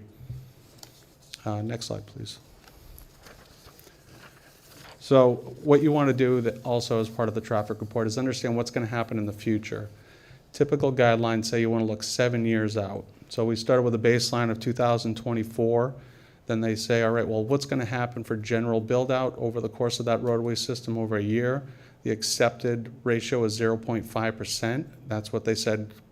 Compound that annually to whatever you're getting for baseline traffic starting in 2024.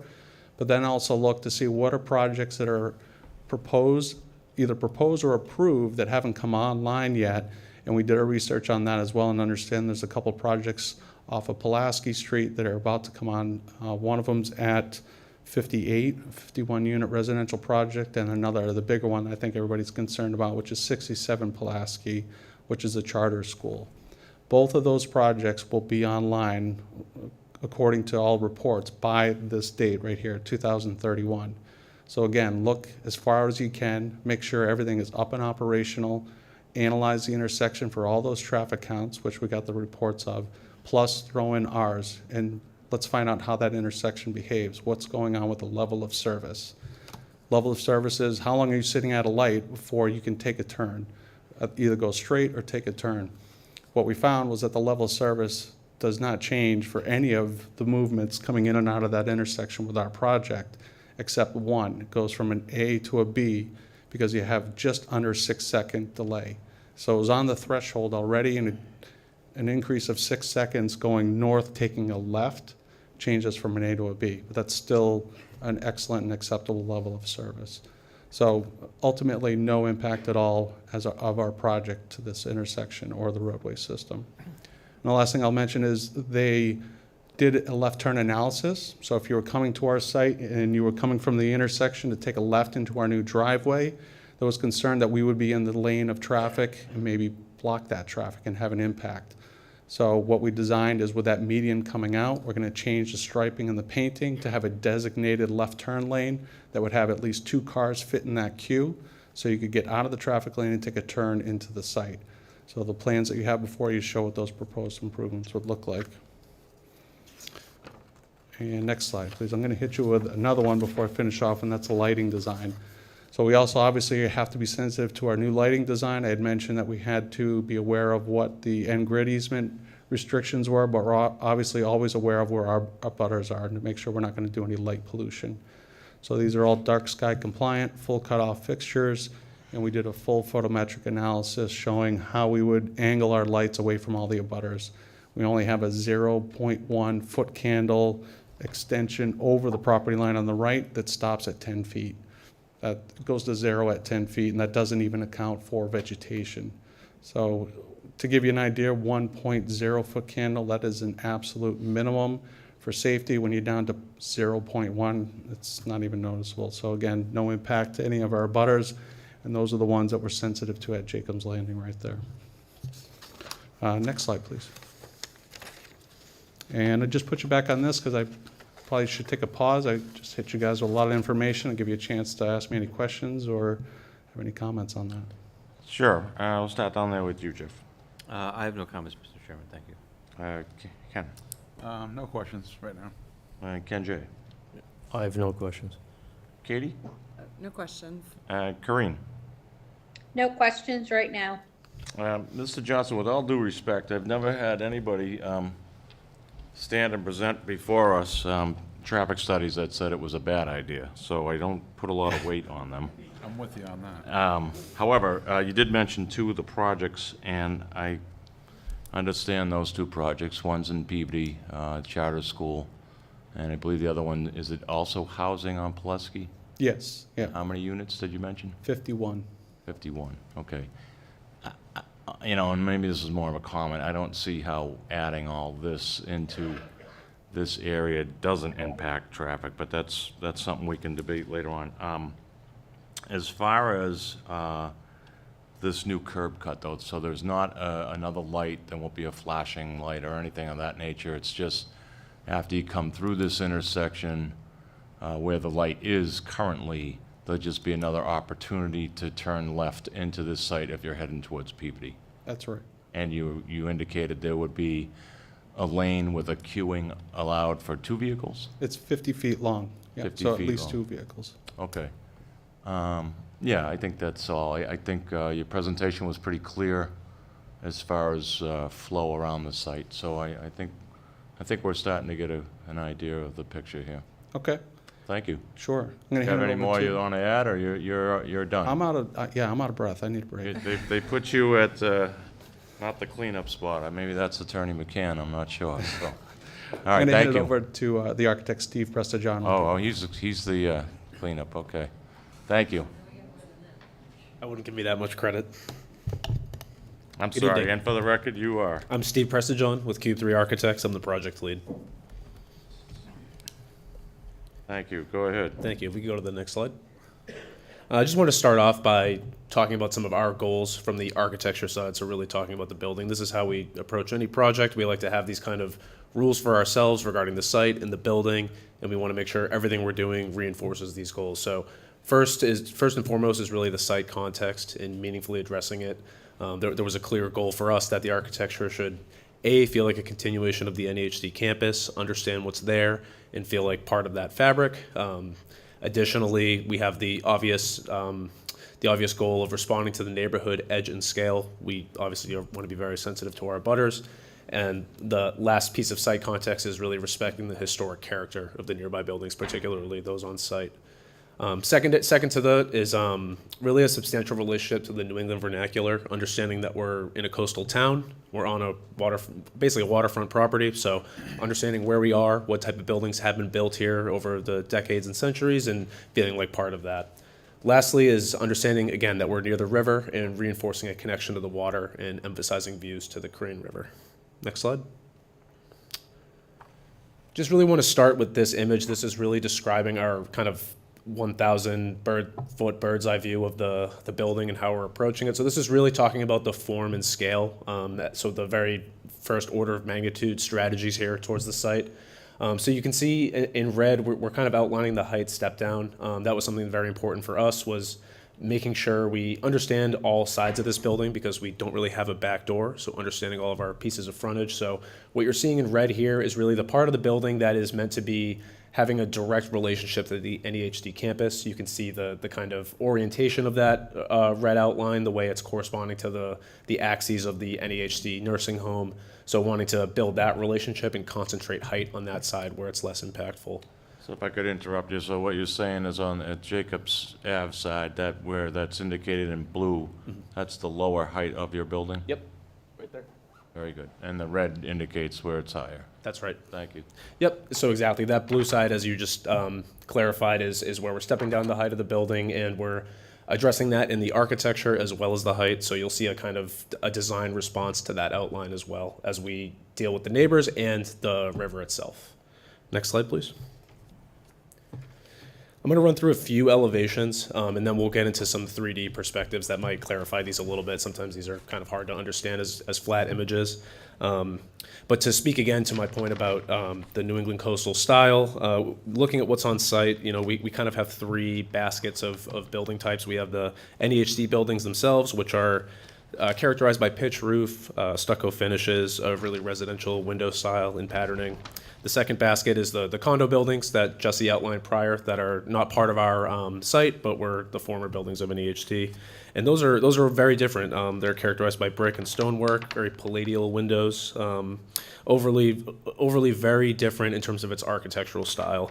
And then lastly, of course, we have the neighbors to the east and south, and those are single family homes. Typical kind of New England detached dwellings that are characterized by a variety of styles. So the takeaway for us looking at what's there was it's kind of an eclectic fabric that's been built up over time, and so we wanted to feel like a continuation of that. And so we're trying to do that here through the building materials, the window style and patterning, amount of windows, as well as certain building elements, bay windows, trim, cornice lines, just a few of those details, as well as a rusticated base. That's something you always see in buildings of this style, so that's something we wanted to bring into this architecture. And so just to walk you through the views quickly, the first image here on the top is the northwest elevation. So that is the side that is facing NEHD's main building. That's where you see the drop-off, where you can see the white overhang in the center of the image. You can see the subtle changes in coloring, so we didn't want to get too bold with the different paints and colors of siding. So what we've opted to do to help manage the scale and give a kind of legibility to this building is really play around with some of the trim coloring, so you can see where we're transitioning from left to right in this image. As a way to break down the building, we're playing with the roof heights, and we're playing with the color of those cornice lines, the casements around windows, and the color of the bay projections as well. And then as we move down, we're basically moving counterclockwise around the building here. The southwest elevation faces the power lines and towards Jacobs Ave. And that's where you start to see the height step down that we mentioned in that first diagram. As we move left to right, you can see there's a very deliberate break in the building where the color changes and the kind of style of what's happening changes. The color of the base shifts to a lighter color. The edges of the building are really characterized by these very regular linear breaks, and this starts to give a neighborhood feel to the scale, facing the neighborhood, facing south and west. And then if we go to the next slide, please. That's just continuing around at the top image here. So this southeast side is kind of obliquely facing Jacob's Landing until we reach the kind of point on the right side of the key plan on the right side there. And same thing here. You can see the introduction of the bay window, as well as the kind of angled breakup of the length of the building. And then on the bottom, this is where we turn the corner and return back to the side facing the New England Home for the Deaf. So this is really facing Jacob's Landing and the Crane River. You can see that kind of neighborhood edge of the building terminating as we move from left to right on that bottom image, and then the height stepping back up and returning around to the campus side. Next slide. This is just a view from Water Street. I apologize for the incorrect title. This is not the site entry. This is the view of the condos as you're crossing the bridge on Water Street heading south. And so we just wanted to kind of give you a sense of what this feels like from Water Street. This is really the main area where you'll even get a glimpse of the building. So the condos in the foreground here, those are characterized with all the elements that I mentioned earlier, difference in material and window style. As you move to the kind of far left side of the image, you can see that small pyramid-shaped roof. That's the NEHD main building. And then beyond that is our proposed building. So you can see the colors selected don't strike anything too bold. It doesn't stick out. It feels consistent with what's been built there over time, as well as the roof lines being comparable and the height of the building from this distance not really having too great of an impact. Next slide. So this is from the new curb cut, the site entry as you enter the site, just what we're looking at here for your benefit. The Thompson house on the left, that's the independent living. The building in the center, the beige one here, is the main New England Home for the Deaf nursing home. And then our proposed building is on the right side of the image here. So you can see the site entry. In the foreground, we have some of the NEHD staff parking that we've provided. We're showing plenty of the proposed planting in this image, which I'll leave to the landscape architect, Michael, to talk through after I sit down. And in the far background, you can see the drop off, the overhang there, and you can start to see that step down in height again. So this hopefully starts to give you a sense of how this looks in 3 dimensions. And in the next slide, we're going to move up. Oh, sorry, this is just to outline that breakdown in height. So the 4-story in red and the 3-story in blue. And then as we move up, this is kind of in the heart of the NEHD campus. This is where you start to see some of the proposed pedestrian walkways, which we'll also cover in the next section. And you'll see how those start to connect and cross over towards some of the sensory gardens and some of the amenities around the site on the outside. So really creating a continuation and a destination for this side of the site. Next slide. This is a view from Jacob's Landing. This is from the yard of 12 Jacob's Landing. So in this image, you're seeing 10 Jacob's Landing on the left and their shed in the background. So this starts to give you a sense for how the building is flattened into the hillside, as Jesse mentioned, where we're retaining. We're also proposing evergreen planting, which is required by the bylaw. I'll mention that the image here, I don't want to put my foot in my mouth regarding planting heights because I'm not the landscape architect, but it's expected that depending on the species, some of these trees here in this image will become much larger, 10 to 15 feet. Some will double depending on the species. Michael can talk about that in more detail. So this is really showing an earlier stage of the growth and the height and the way that's screening the building. And so in this image, you're seeing again, as I outlined in those elevations, the difference in height, the difference in style as a way to break down the building mass, and the way that step down in height is addressing the closest abutters. And this is again just showing you the 3-story and 4-story portions of the building. And I'm just going to pause here. I'm sure you might have plenty of questions. Happy to answer any before I sit down. Let's strobe the board. Corinne, how about we start with you? I don't have any questions on this portion. Thank you. Katie? No questions. Ken? No questions, thanks. No questions. Jeff? Yes, I have some questions. So, our zoning bylaw, section 30, is very specific when it talks about senior and elderly living projects. They want to limit to 8 units per building, and they want to limit to 2 floors in height. And maybe I'm reading too much into the bylaw, but I view that as a safety issue. If you have a 4-story, 140-unit building full of deaf people and a fire breaks out, how do you get them down 4 floors and evacuate a building of this size? I'm very concerned with that, and that's the variance you're asking for. Mm-hmm. So I think it's a germane question. Yeah, happy to answer that. We feel that this is much safer than what the by right scheme in the bylaw would look like, and we have some images in the appendix that we can look at later. We did look at what a scheme like that would look like. Due to this being an elderly population in this building, due to them being deaf, deafblind, or near deaf, the scale of basically townhome style buildings, that's what the bylaw is kind of suggesting with the 8-unit limit.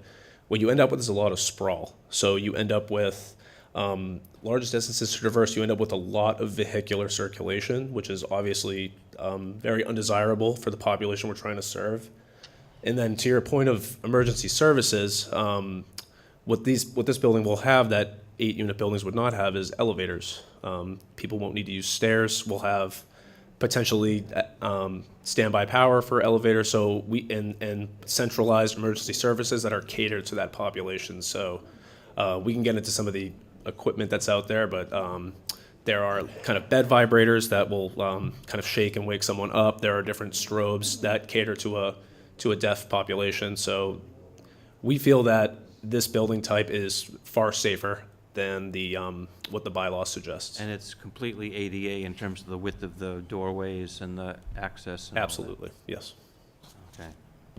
Well, maybe we'd have Any additional questions? we could have the fire chief chime in on the safety of elevators and fires. And but, one thing to no, mention. I have no other questions. Sorry, one thing to mention about the hallway. Thank you, Nancy, for reminding me. We're actually proposing 10-foot wide hallways. Code minimum is 5 feet. Typically, you see 6. We're widening these for deaf residents. This was a suggestion from NEHD as we reviewed the building plans with them. The reason is if people are walking abreast, to communicate via sign language is much easier if you're able to walk side by side. And so we've widened these hallways to allow for greater communication. And what a nice knock-on side effect of that is a greater degree of safety in an egress scenario. All right, thank you. Thanks, Jeff. I know you detailed, some of the architectural design in the way of bay windows and the, you know, the kind of the softness, the look of the side. But, you know, I look at this building, it kind of looks like an office building a little bit. And then I look at NEHD's building, existing building, with the A-frame, and it's a very different look. And then, of course, your first slide shows the original building in the stone. So I'm just wondering what thoughts were given to some other kind of look besides, again, in my opinion, this kind of office building look. It just seems like some A-frames or even false dormers or something to kind of give this a little bit more of a res look to it. So Yeah, what I thought mean- was put into that? Yeah, absolutely. There was a lot of iterative designs. We've been looking at this site for 2 years now, many different footprints, some far more contemporary than what we're seeing here. I think as far as the question of roof line, pitched roof dormers, that's something we're definitely open to considering, and we have considered it. I think our major goal here is to limit height, and so that's always beneficial with a flat roof structure, the apparent height of the roof line for the abutters. And we have an image in a later slide that shows you what at least like a gable hip roof would look like. Not necessarily false dormers or some of the elements you mentioned, but just to show that we are kind of, it's coming from a place of sensitivity to the scale, as well as understanding that this will be a very green building. And so pitched roofs, they really limit your available space to put equipment on the roof. And so then in turn, all that equipment would move to the ground and propose or present other impacts on the So neighbors. there's no mechanicals or anything on this flat roof? There are on the flat roof. In a pitched roof scenario, a lot of that would move to the ground due to lack of space. So you will have air conditioning units and these types of things on top of what you're showing us? Yes. Yeah, so you don't show that, which I think is important to see. And they'll be screened by the parapets, just to be clear. You Okay. won't see them from the ground. All right, I don't have any further. You have more to present? I do want to, you know, we're coming up on 9 o'clock. I would like to try to move this along if we can, because I Yeah. know there's a lot of people from the public here that would like to speak, and as well as zoning board members. I'm just going to hand things off to Mike Blyer to talk landscape architecture, and then we'll be done. Very good. Thank you. Appreciate it. I'll be brief. My name is Michael Blyer, landscape architect, director of design at Landwork Studio, 83 North Street in Salem.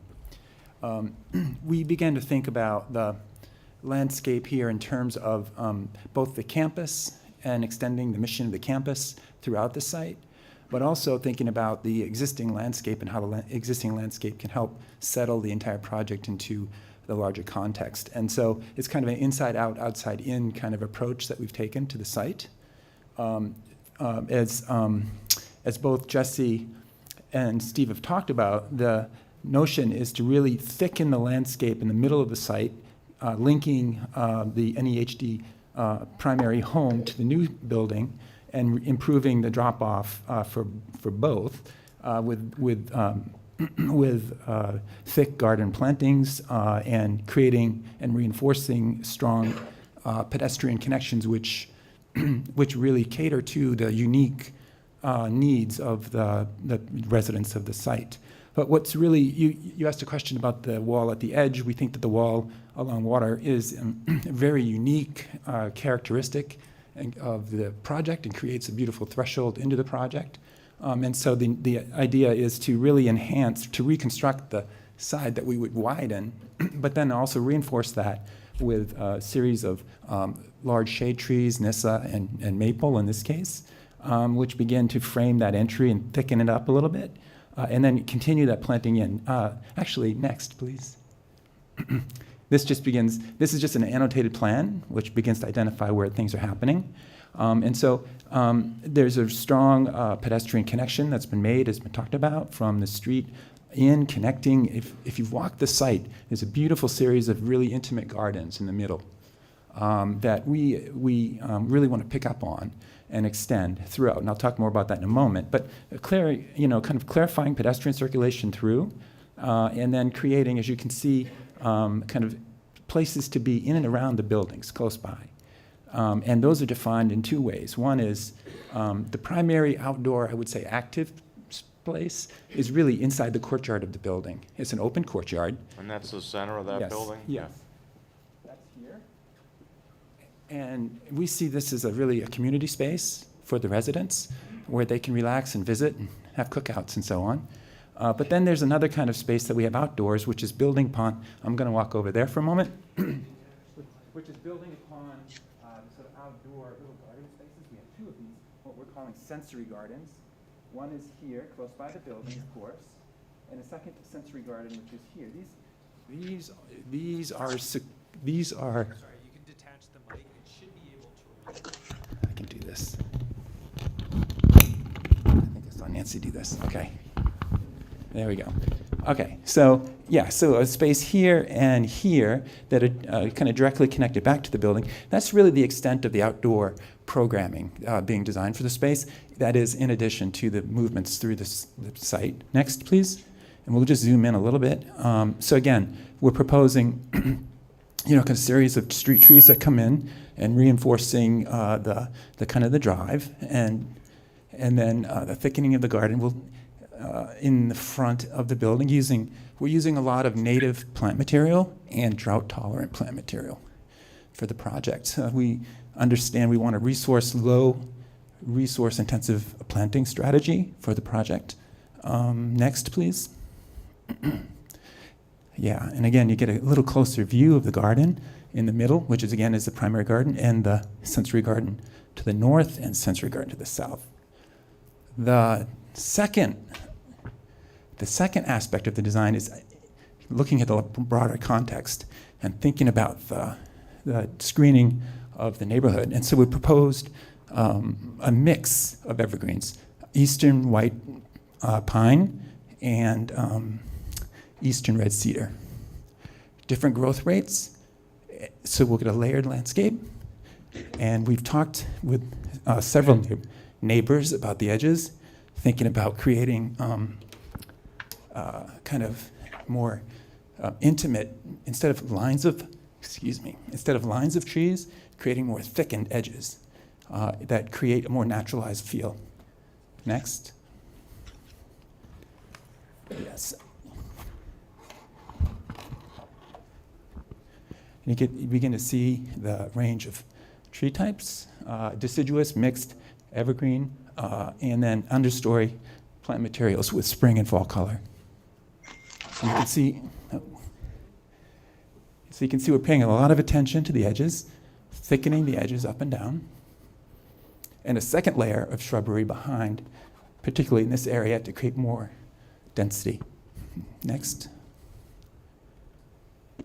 And building in a kind of a layering along the south, which ties into the existing, thickening that zone. Yeah. And again, low resource intensive plantings and kind of naturalized planting. And again, we'll just go back to this slide. This is really thinking about, again, the idea of layering the landscape to the property line. And, this is right? So that's the existing grade. Property line about right here. So this is our zone. This is the tightest zone on the site. Other than that, it gets pretty wide open. Next. And the final slide is really thinking about the nature of the landscape and really dealing with a unique user for the site and building a landscape around them which is largely quiet and passive out in the landscape. I think that's it. Yeah, that's it. Thank you. Any questions? Any questions from the board on planting? Jeff? Nope. Ken? Nope. Katie? Nope. Karine? Thank you. Not on planting. Thank you. I have questions, but not relating to Yeah, landscaping. we'll come back around, Karine. Okay. Don't worry, I perfect. know you're there.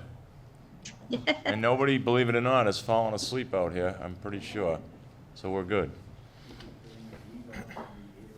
Not yet. You haven't fallen asleep. Yeah, it is a little warm in here. Is it? Thank you for your attention to this presentation. It's really a pleasure working with this design team.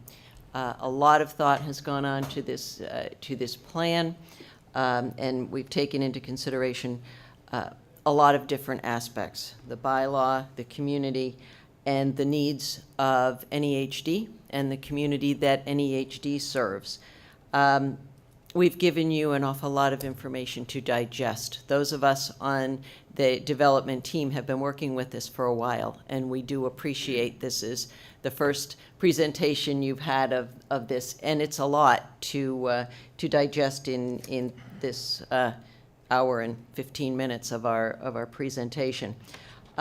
New England Home, I'm just going to summarize a little bit here. New England Home for the Deaf has demonstrated over 100 years of commitment to the community that it serves, the deaf and deafblind community, the Danvers community, and to this neighborhood. This NEHD has been occupying this property since 1925. And it's been a good neighbor and a responsive neighbor, and it will continue to be so. We've requested the special permit under section 30.2.f, as well as 3 specific variance requests under that same section. And the application itself, I have itemized the criteria for the special permit. We meet all of the criteria under section 30 for the special permit generally, under your special permit general requirements, and those are itemized in the zoning bylaw, in the application package, in the project narrative, as well as all of the requirements for the specific special permit under section 30.2.f, with the exception of the 3 variances that we have requested. And those variances come about as a result of the unique circumstances related to this lot. And that's requirements under 48 section 10, as you know, unique conditions related to soil condition, shape, or topography of the lot. In this particular case, we have all 3 of those. We need only 1, but we have all 3. We have a very unique shape. We have unique soil conditions with regard to the wetlands as well as the riverfront. And we have topography on this site, all of which that we have to deal with, that while we have 16 acres, because of those unique soil condition, shape, or topography impacts to this site, the buildable area is limited. And as a result of that, that gives rise to the need for the variances, and it also gives the required statutory provisions and hardships for the variances requested. In addition, we have a unique community. This applicant is unique. It serves seniors who are deaf and deafblind, and as Mr. Sauer raised issues as far as safety of this building for those who are deaf or deafblind, it has been uniquely designed to meet those requirements in a way, the requirements of those individuals, in a way that sprawling out units, even if we could do it, given the site constraints, soil condition, shape, or topography, would not be the safest condition for this particular unique applicant and the community that's served by the applicant, which is the deaf and deafblind senior community. So I can go through all of those requirements if you wish, Mr. Chairman, now, or if you would like me to hold that, I am happy to do that. It is on the record, it is in the application. Yes. Both for the special permits as well as for the variances. No, I think we're getting a good feel for what it is you're looking for relief on. So at this point, that concludes our presentation. We thank you very much for your attention to this. Our entire development team is here, and we would be happy to answer any questions that you have as you board members, as well as going out to the public. Thank you very much. Thank you. I do, before I hand it off to my fellow members, I just want to get one clarification. So when would run this new building, not NEHD? I'm going to ask Adam to discuss that, but yes, it is a partnership between Wind Development and NEHD. So is this It like is a shared collaboration. staff, not shared staff, separate Well, kind of it- entity it's- here, or? Wynn will manage the residential, and I want to make sure that everybody understands that these are independent units. So the staff is going to be consisting of what you would have in a standard apartment type of building, a manager type of things. There is no community kitchen. There is no industrial kitchen here. These are independent units. There's no industrial laundry service. Again, these are independent apartment units. So it's different from the nursing home that's on the site now.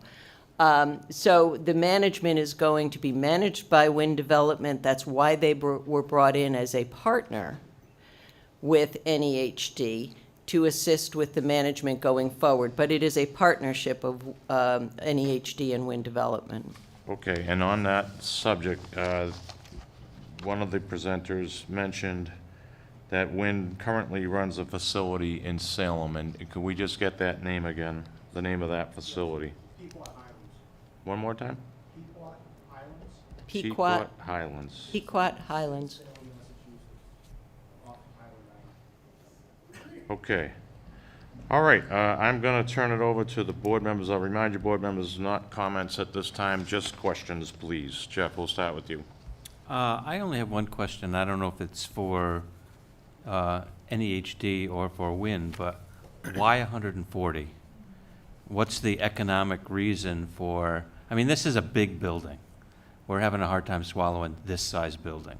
So what, you know, does NEHD see the... Come on, folks, we're Please. trying to move along here. Does NEHD see the need for this many blind, deaf units?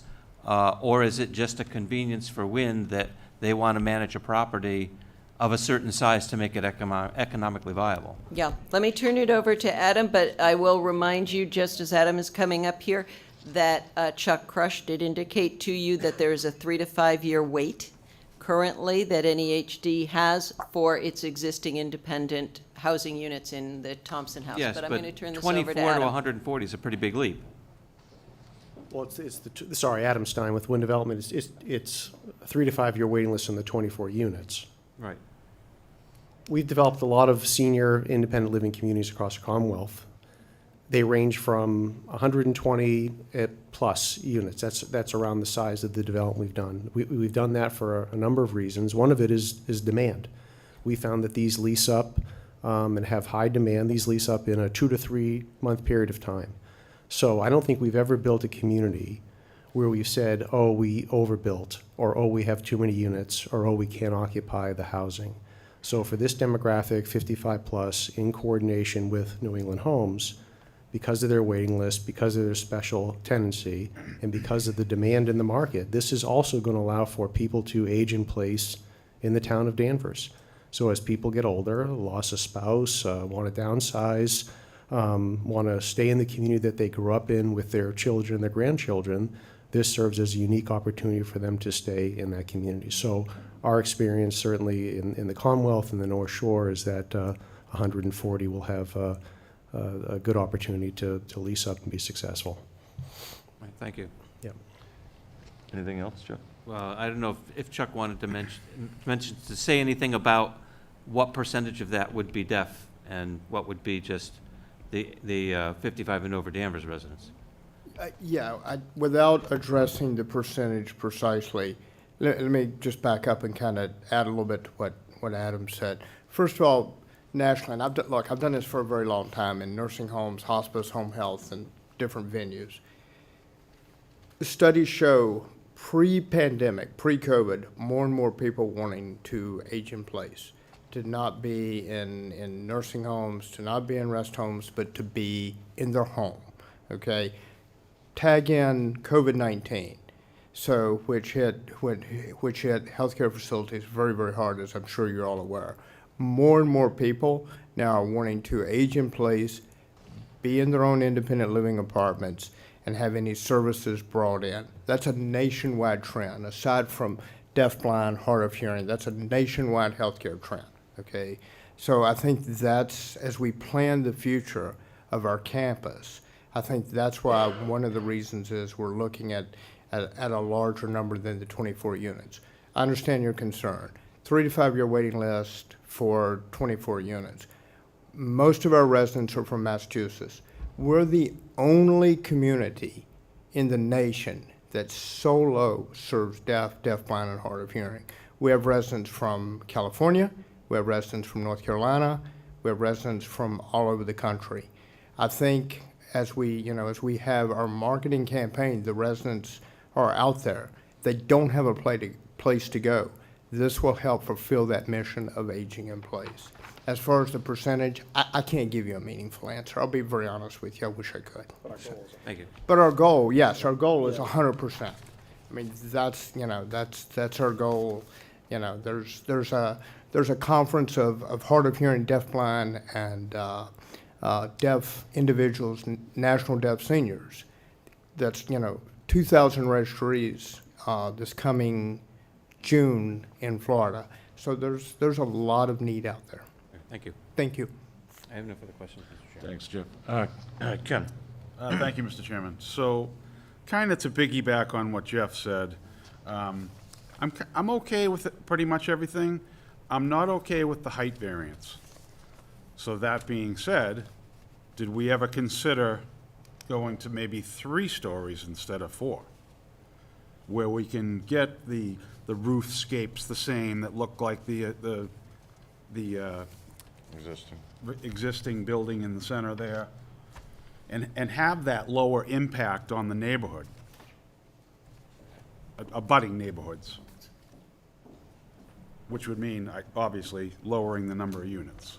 So the tan section of the building, on that one, is 3 stories. And that is the section that faces Jacob's Landing. The darker tan color is the 4-story building. So the... I get that. I get Okay. that you jogged it down. So we did. So did we consider going I down still think you can see initially? it, no matter what. You still Doesn't think you matter can whether see you it? jog. Well, I don't, you may be able to see it. You can see all of the buildings. And I don't think that's a criteria, is that you can't see it. But what we've tried to do is lower the grade and have the building and the landscaping create the community campus that this has grown up to be. And this is an expansion of the campus that started in 1925. Now, what we did and I want either Jesse or Steve to speak to the elevation of the new building as it relates to the existing NEHD nursing home building. And I believe, elevation-wise, the new building is a foot lower than the existing nursing home building. And in the photograph rendering that you saw that was heading down Route 114 south, Water Street South, you could see the existing former buildings that were NEHD, the big brick building, that's 5 stories. Can you stop at that slide? Right there. Okay, so. I was going to ask for that slide. Yeah.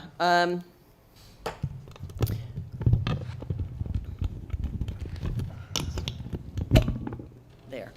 I just wanted to point this out, and then I'll turn it over to Jesse or Steve. But this is one of the existing buildings, now a condo, but an original NEHD building. This is obviously the original NEHD building, 5 stories here. This is the nursing home. So that's what you can see of the existing nursing home building. And then the proposed independent living units are in the back. So this is a scaled rendering. So the building does fit in well, but I would like, Jesse, do you want to talk to the elevation?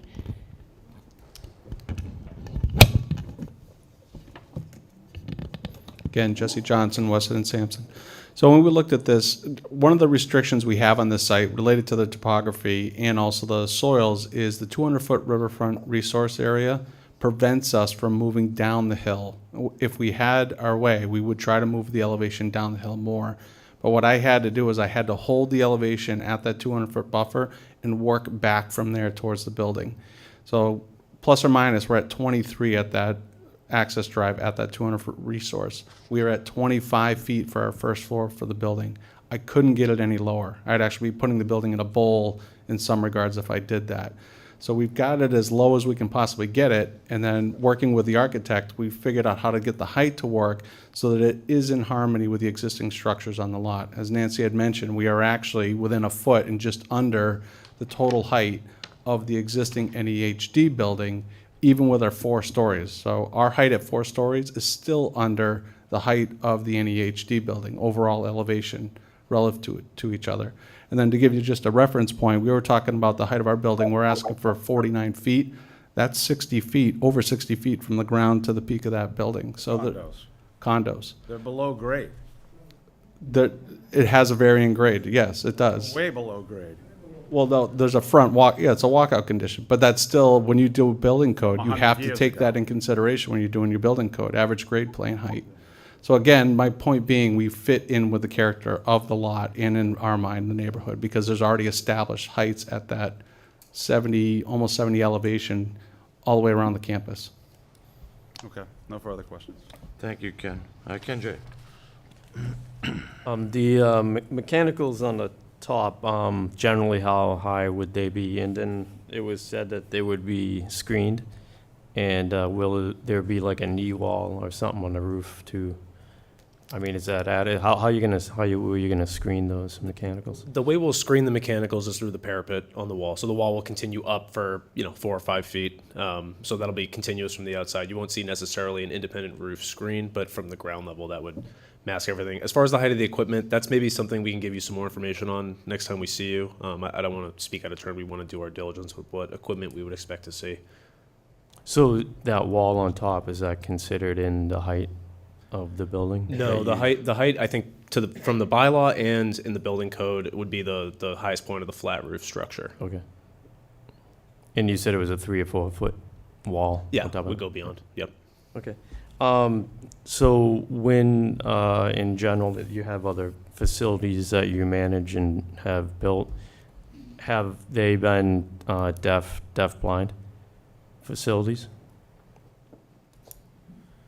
that you have managed and built? Sure. Good evening, Ramey Schneider with Wind Development. We have not managed a deaf-blind, near-deaf facility, but that's also why we're doing a long-term partnership with NEHD as part of the owner for this facility. We know that they have extensive experience with this unique population, and we feel as though the marriage between our two entities will really benefit this population. So the information sharing, because my colleague Jeff had mentioned some of the safety, obvious safety issues, but the vibrating bed sounds awesome. The strobing alarms and with other mechanisms I'm sure you have in place as well. Yep.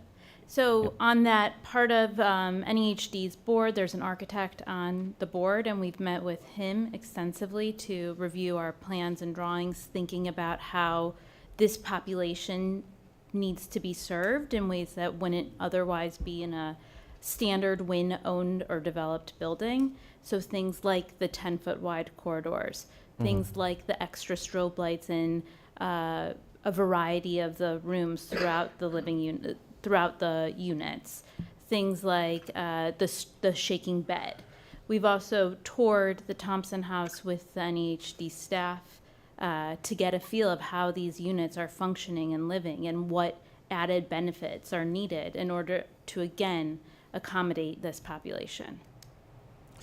So would there also, I assume there would be some like maintenance plan or some sort of inspection of vibrating beds and strobes and that type of stuff. There's obviously some code requirement for, because you don't want obviously one of these items, these safety mechanisms to fail and not be caught. Yeah. So on that, we would have our own maintenance staff, and a resident would be able to call maintenance if something were to be broken or out of order. That's part of our standard level of care for our residents. And then in addition, you're right, so building code, there's hearing impaired units, And typically in a building, it's required that 2% of units be hearing impaired or designed for hearing accommodations. This building would have all of the units be designed to accommodate hearing impaired individuals. Okay, thanks. That's all I have. Thanks, Ken. Katie? So this is gonna sound like a comment, but I promise I'll get to a question. So going back to the amount of the units. I understand, so my understanding, and I think someone mentioned this at the beginning, that there's a preference for deaf, blind, near deaf, but it's not exclusive. So if you can't fill the units with that population, then it's anybody 55 plus. So during lease up, we'll work with NEHD to develop a marketing plan that will have outreach to the deaf, blind, hard of hearing community. In the event that during lease up or at any point in the future, there's no longer a wait list based on that preference, an individual that's deaf, blind, near deaf, it will go to Danvers locals and Danvers residents. So let's say that 39 units are leased, there's one that's opened, we don't have anyone on the wait list right now that's deaf, near deaf, blind, but we have individuals on the wait list that are from Danvers, and then we have other individuals that are just from Peabody, right? It would first go to a Danvers local. All of these individuals will have to be 55 plus in order to live here. That is not a preference, that's a full-on restriction. Right. I guess my concern or question is part of the justification for, upon which we would potentially grant these variances is because of the the restrictions and constraints given the lot size and topography and all of that, and the population, the intended population. So if and I totally understand why you would need, a larger building as opposed to small building. I understand the safety issues. My concern is if we potentially allow the variances based on those factors, like these variances were needed because of this special population, but then the units become filled with, there are more units than are needed for that population, and they become filled with, people that are not deaf, near deaf, and deaf blind. Then we've just potentially granted these variances just so that you can fill a building with people that don't have any, that are just 55 plus. If I could, I think it's an aging population, and part of what we're capturing here with NEHD's mission is hard of hearing too. So that's, I understand what you're saying, and I think that there's going to continue to be a demand. And in the event, it's not just the initial lease up that's the preference for this unique population, it's the ongoing leasing. So anytime that there's an open unit, we're first going to be looking to fill it with a deaf, near deaf, blind individual. Ongoing, in perpetuity. Yeah, and I guess I think that somebody had asked this, but is there, I understand that there's a wait list, yes, for the Thompson House, but is there a demand for 140 units currently and ongoing for that specific population? That will be specifically designed to accommodate their needs. I think Chuck and the NEHD board feels as though there definitely is. And those are the folks that are closest to this. Oh. Can Steve speak? He's the NEHD board president. As Sure. part of our. Attorney McCann, you're on the team. Oh, absolutely, go ahead. Okay. Just identify yourself, please. Thank you. Stephen Sacco. I am the chairman of the NEHD board. I've been on the Board of Trustees for 27 years, and I just wanted to address the point you brought up. It's an excellent point, but I think what we need to keep in mind that most hearing people, and it took me some time to understand, this is more of a culture than a disability. We think in terms of disability. I use a word that I'm not supposed to use, but it's a culture. And just like any other culture, an ethnicity of any kind, people tend to gravitate to like people. And we've had this demand. We've had members of the community who visit our facility, and they do frequently for bingo or for other community events that we host when we're not having COVID. And they say, isn't there someplace that we could live? This is answering that, and it's in keeping with our mission for having a campus, a community for this deaf community. So it will be marketed with the intention of 100% deaf, deafblind, or hard of hearing, near deaf. Obviously, if it doesn't fill within a reasonable time, we'll have to fill it out with hearing people. But I believe what we'll find, as we did when we first opened the Thompson House, a little bit slow at first, but not only did it fill up, but it has, as you heard many times, it has a waiting list. With regard to some of the architectural things, there are quite a number of features built into this plan for deaf and deafblind, a lot more than you might think. And the team from WIN, even though this is their first project dealing with that community, they actually went to Gallaudet University and met with architects there to learn exactly what is necessary. So part of the reason we selected them as our partner on this is their dedication to serving the community. So I just wanted to respond to that concern, and I hope I have. Does that answer your question, Katie? Yeah, I think so. I mean, are you suggesting that when you talk about people gravitating to communities, that people would relocate from another part of the country just to come and live in a community? In many cases, yes. We're experiencing that right now. As Chuck mentioned, we have people from all over the country here because we are that unique. It's the only nursing home and rest home facility in the country that caters strictly to this population. And many families have said, we would rather have our loved one in that kind of environment where their language is spoken, so to speak, and it's a better environment for them, and it's a culturally sensitive environment.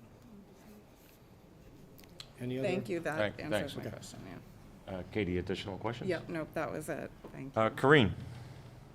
I have a couple questions about the management of the building, and then a couple about the process of selecting who will be residents. As far as the management company, will there be an employee on site at all times for this facility, or will will there be someone from 9 to 5? Like what is like the management responsibility with regard to on-site management?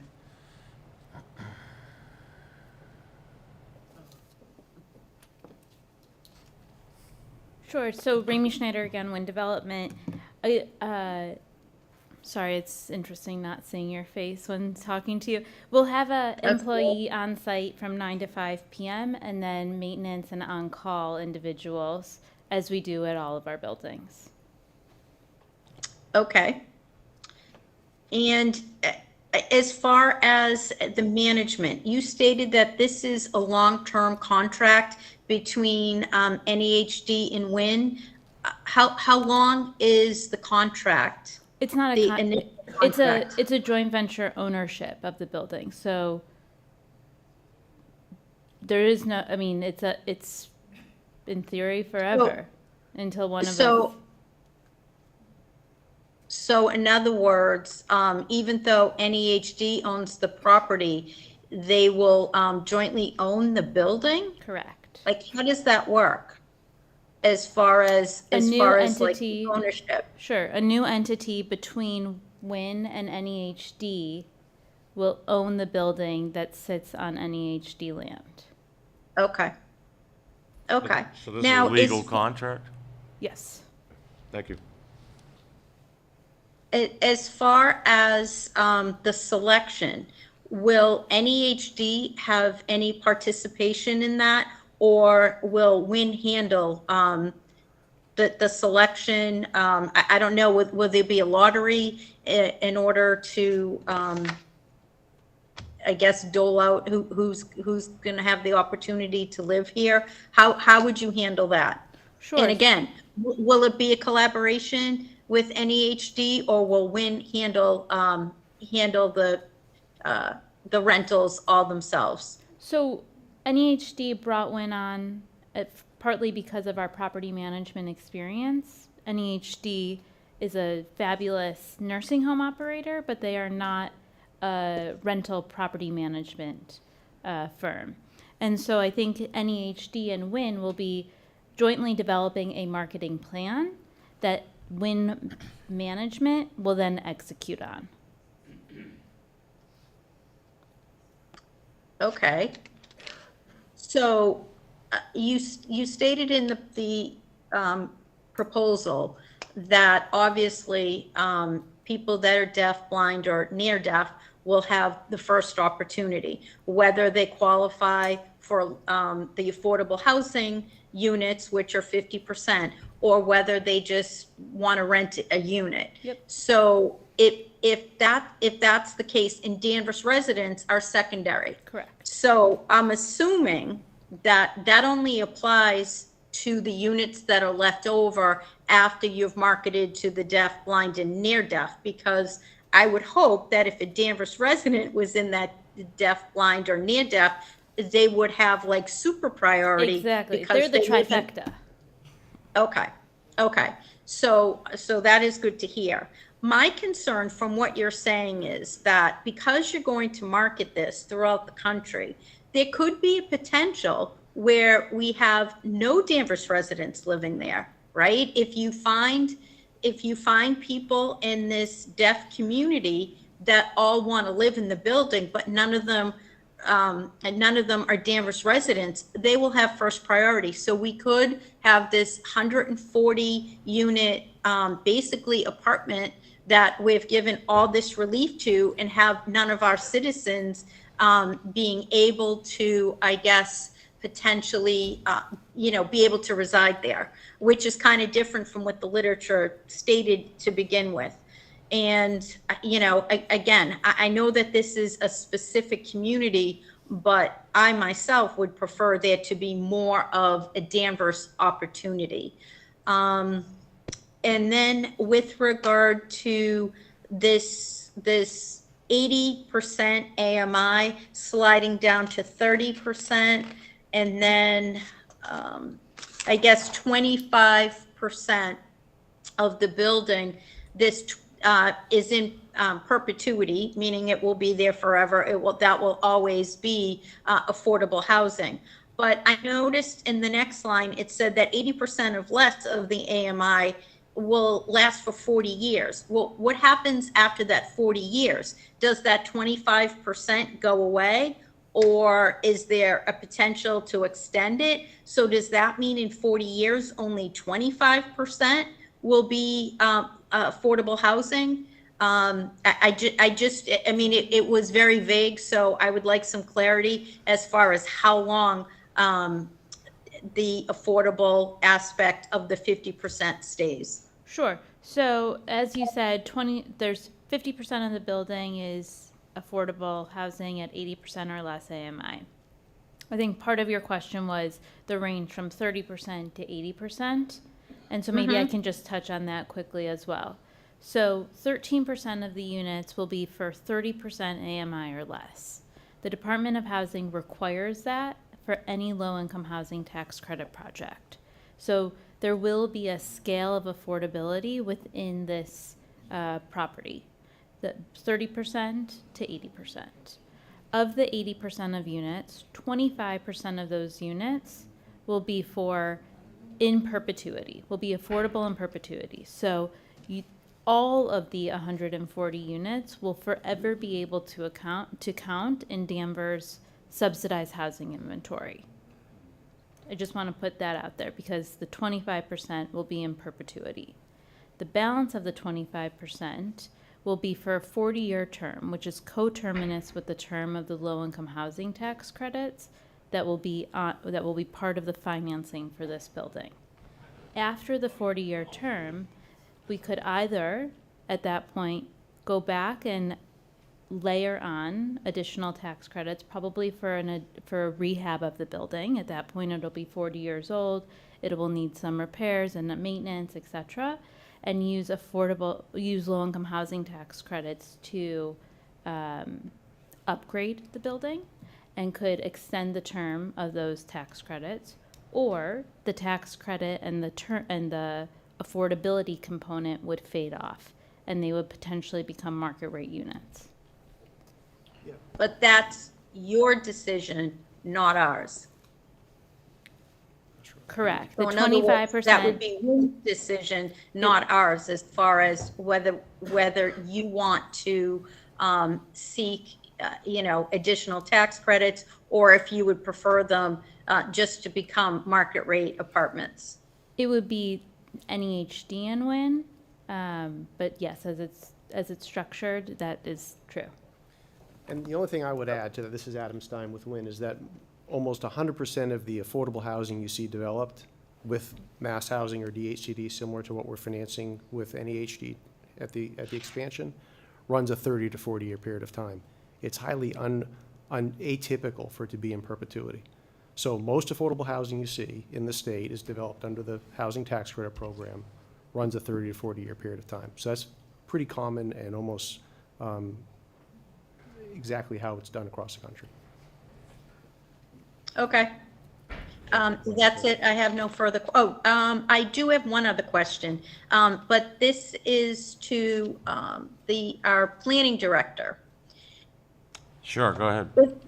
If this site is approved, I assume it goes to the fire department for a review, because I'm a little concerned with, stating that you would put any residents in an elevator in a fire. So I'm assuming that the fire department would have to do a review and come up with some sort of a plan together with WIN in NEHD. Yeah, the fire department, the building department would all have to sign off on all the life safety circulation. If they're concerned about circulation, you potentially have a fire truck plan, but I think you're more concerned with evacuation procedures. If fire department had any recommendations, they would certainly give it. Yes, it definitely would have to be okayed by the fire department.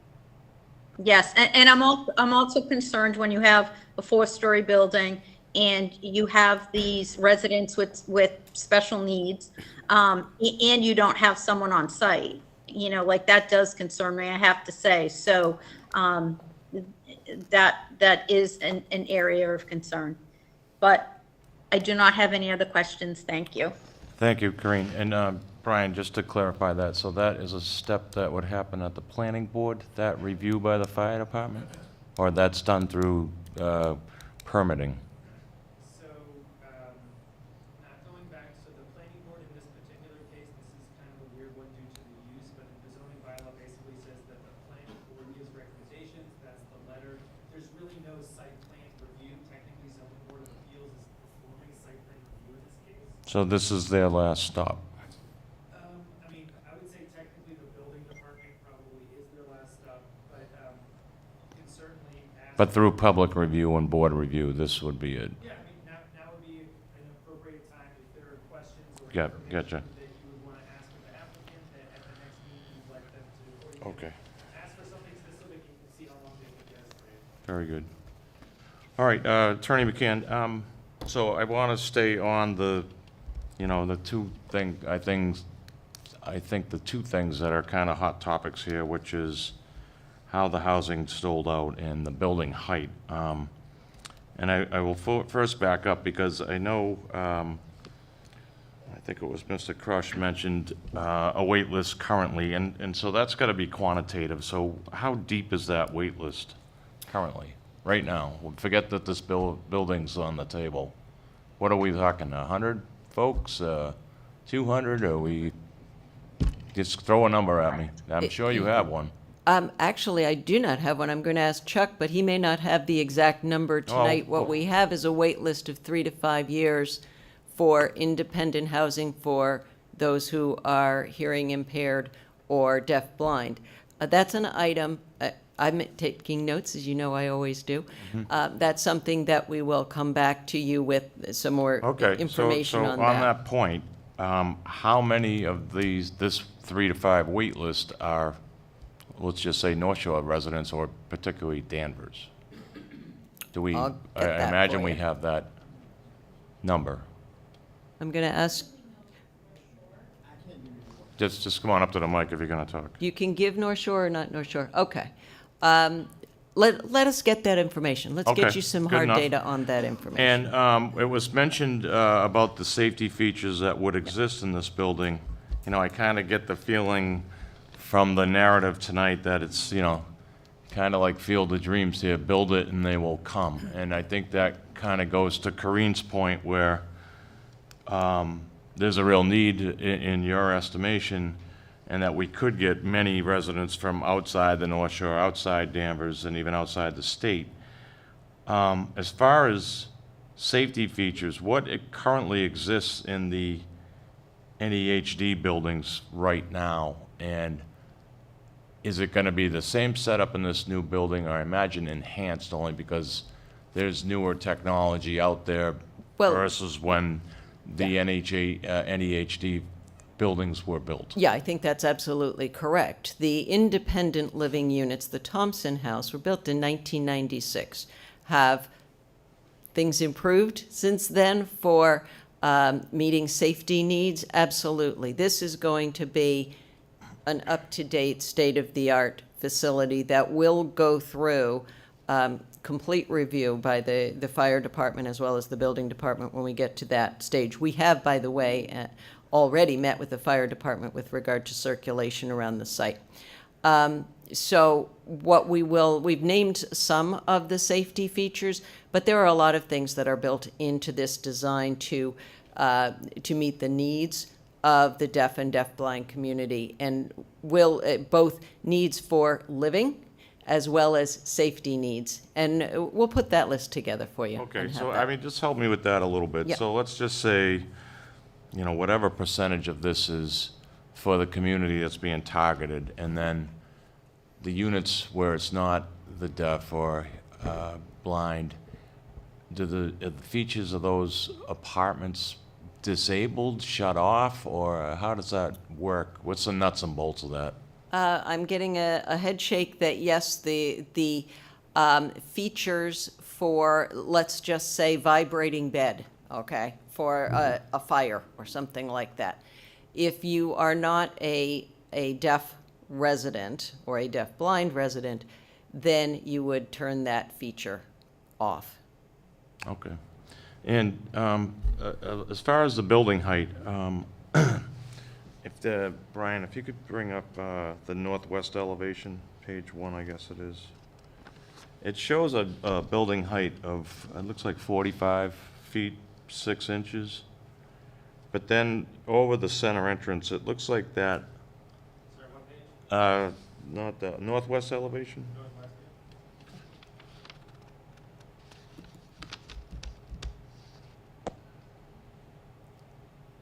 Yeah, that one, I guess. Yep. So it shows 45 and a half feet, an elevation to the far left. But there's a bump up in the middle. What's that additional height? I heard somebody mention 49 feet. Is that accurate? In the center of this building? 49 is the height we're seeking in the application, because what that dimension is taken from is the first floor elevation, not the average grade around the building, which we will determine, and in our application we'll clarify. We're asking for 49 feet, just due to the expectation that that number might grow a little bit as the ground slopes down around the building. The height step up you're seeing in the middle is just, we talked about parapets earlier, the extension of the exterior wall up past the structure of the roof, which is how building height is measured. So what you're seeing in the middle is just a taller portion of parapet. Okay. Attorney McCann, so how many units per floor are we talking about here? Or whoever on the team can answer that. Hi, me again. So naturally, our fourth floor here, due to the height step down, is smaller. So I'll say on a typical floor, the largest footprint, we're looking at about 45 units per floor. 45 per floor. Well, but that doesn't work out that way everywhere, right? Because then you'd be talking about 180 units, right? So That's right, because the fourth floor is a smaller Okay. footprint. So what, And the first floor has amenity space as Yep, well. That okay. accounts for some of the loss. So what kind of discussions did we have around this being 45 units less? Meaning instead of 145, 95 units? Basically taking off one floor. And I know you must have had these discussions knowing I would ask. Well, no, actually, we came to you with a plan that we think will meet the needs and will be a financially viable project, and that's a good design. And that fits in with the campus. We did not come to you with a plan showing you more than what we would like to build there and what we think is appropriate there. So I guess All right, that's... well, Now, and one thing I would, and I said it before, and I want to say it again because I think it's important. We're talking about the height of the building and the design of the building. But remember, we're not asking for a variance for the density. This zoning section of the bylaws, section 32.f, on this size site would allow 257 units. That's the permitted density here. We're not proposing 257 units, we're proposing 140. The reason why we have to ask for the variances are specifically related to all those encumbrances that we showed you. Riverfront, wetland, 200-foot utility boundary, that causes us to take those 140 units, and in order to design those, let alone 257, we're not even talking about that. We're talking about 140 units. And in order to do that on this site, because of those site constraints, we end up with a building that is a single building rather than spread out. Did we do a plan that shows 8-unit buildings, which is what the bylaw calls for? Could we fit it on 16 acres? Yes, we could. Could we fit it on this 16 acres because of the shape, the soil conditions, the topography, and the utility lines? No, we can't. That's why we need the variance. That's the hardship for the variance. So density is not a variance here. We're looking for how we can put significantly fewer units than what the bylaw allows on this site designed in a manner that conforms to the encroachments that we have, the hardships that we have of soil condition, shape, or topography, and also meets the needs of the NEHD campus and their residents. Okay, and I definitely understand, your topography limitations and the wetland limitations, but I would ask is what would it take to reduce the number of units, density aside? What would it take to reduce the number of units? Yeah, what consideration is being given to reduce from 140? Well, we have brought to you a plan that works both in design as well as creates a financially viable project. Because remember, 50% of these units are affordable. That plays into the viability of the project. And it has to have enough market rate units to offset the affordable units. And that's just a calculation of something that works. And Wynn has been in this business long enough to know, I think 60 years, they're not going to come to you with a project that's not financially viable. So that's what we've designed here. Did we say we got to have 257 units because that's the density? No. We came up with a project that fits in this site, both aesthetically as well as meets the need and comes up with a financially viable project. All right, but given the topography and the wetlands, could you put 257 units here? Probably not. Okay. Probably not. 7 floors high. Okay. Yeah. So we also got, as Mr. Zacchelli mentioned, we got input from the planning board. And I just want to kind of go through these a little bit. I think some of them have been addressed, but I don't believe all of them. One of them was the recommendation that the rendering and floor plans should be consistent to accurately demonstrate the proposed project. I think that's That has pretty been accurate to addressed. what we have right now. So Correct. I'll give you a check on that one. Okay. Again, what I just asked about, which was explore and consider reducing the scale of the proposed building. We just discussed that. The other recommendation is to limit hours and prohibit outdoor audio on the proposed roof deck. So I didn't hear any mention of a roof deck, and if we could just speak to that. Sure. Prohibit outdoor audio. Outdoor audio is always a bugaboo of the planning board. That's a question that I get on every single project. Is there going to be outdoor audio? And the answer is no.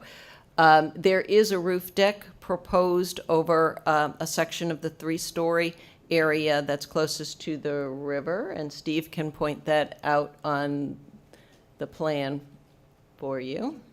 Yeah, we got the pointer.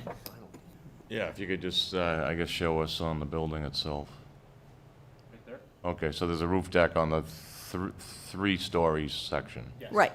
And And that's just an outdoor garden area for the residents. Okay. And so the planning board said, well, should this board, the Board of Appeals, consider putting some hour restrictions on and, not have outdoor audio up there? Up to you. This is, It's a building full of deaf. Okay, it's on here, I asked. yep. The next one would be further explore considering installing your own irrigation Right. and wells. And Right. I imagine, I know, probably extensive work will be done on stormwater runoff, but what about your own irrigation? I would think being near the river, this wouldn't be a difficult thing to achieve. Yeah, we are investigating doing an irrigation well. As Mike pointed out, all of the plantings are native Drought plantings, resistant, drought yeah. resistant. We understand and are not proposing public water to be used for irrigation. So we are looking at doing an irrigation well, and that would only really be needed for the first couple of years of the growing season. There are alternatives to the well, but that probably makes sense here, and we're looking into that. Okay, so that's something you could report back to Yep. us on. Okay, and then this last one, and I think this speaks to how this project's financed, particularly given its, I believe at the state level, you will go through a review for finance, and their request was that the project undergo necessary archaeological and historical artifacts on site. And this is for the neighbors, and particularly anybody who's going to speak on this tonight. That would be reviewed at the state level, is my understanding. Absolutely. And if you could expand on that. Yeah, that is a standard requirement for projects that require state review.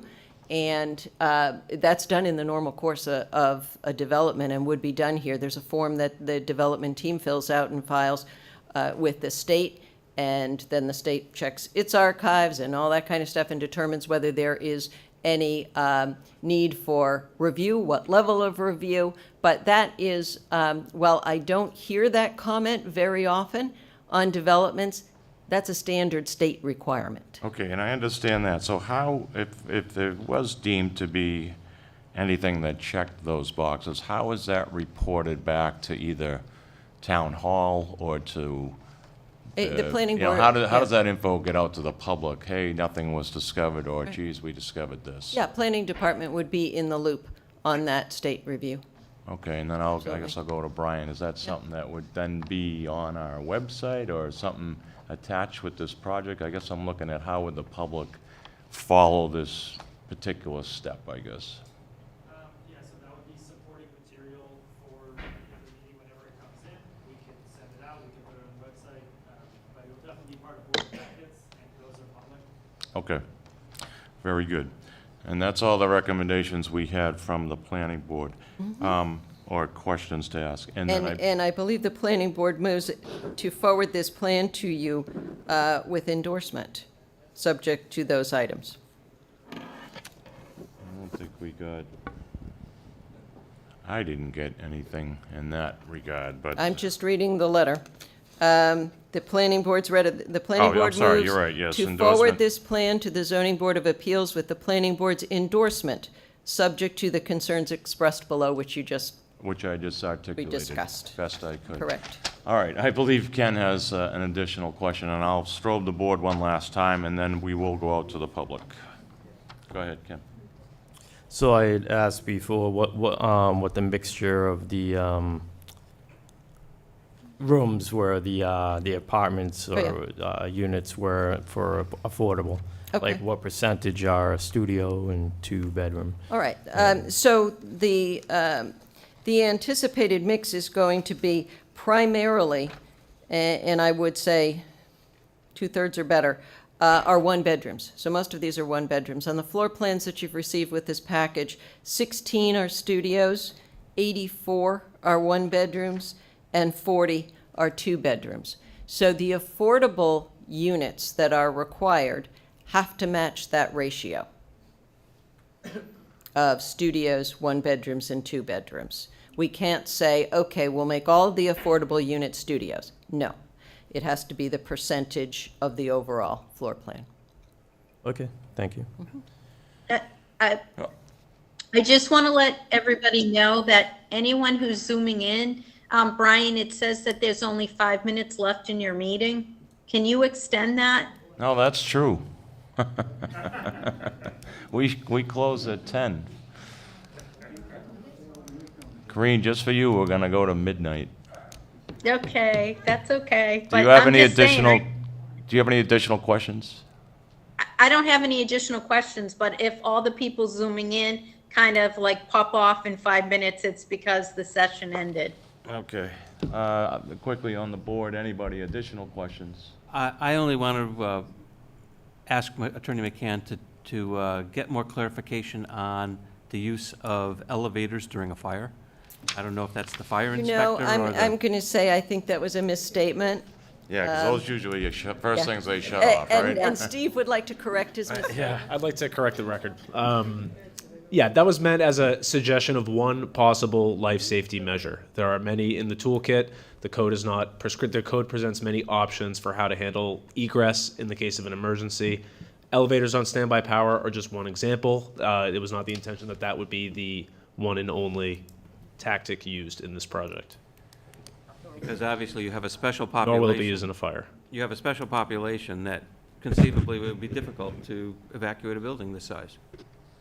I would disagree with that, but we would take every measure needed to make sure everybody can egress out of the building safely. And there are plenty of standards to follow in order to meet that goal.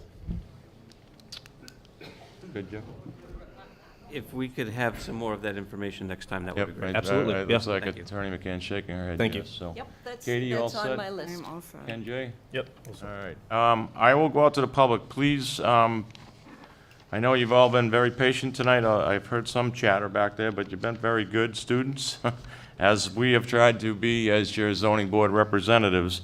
I would ask that you keep your comments to what they are looking for, which is a special permit, and they are looking for relief on 3 separate variances. And I'm going to go to Mr. Trask to start us off with public comment. And again, over to the public microphone over on our right, your left.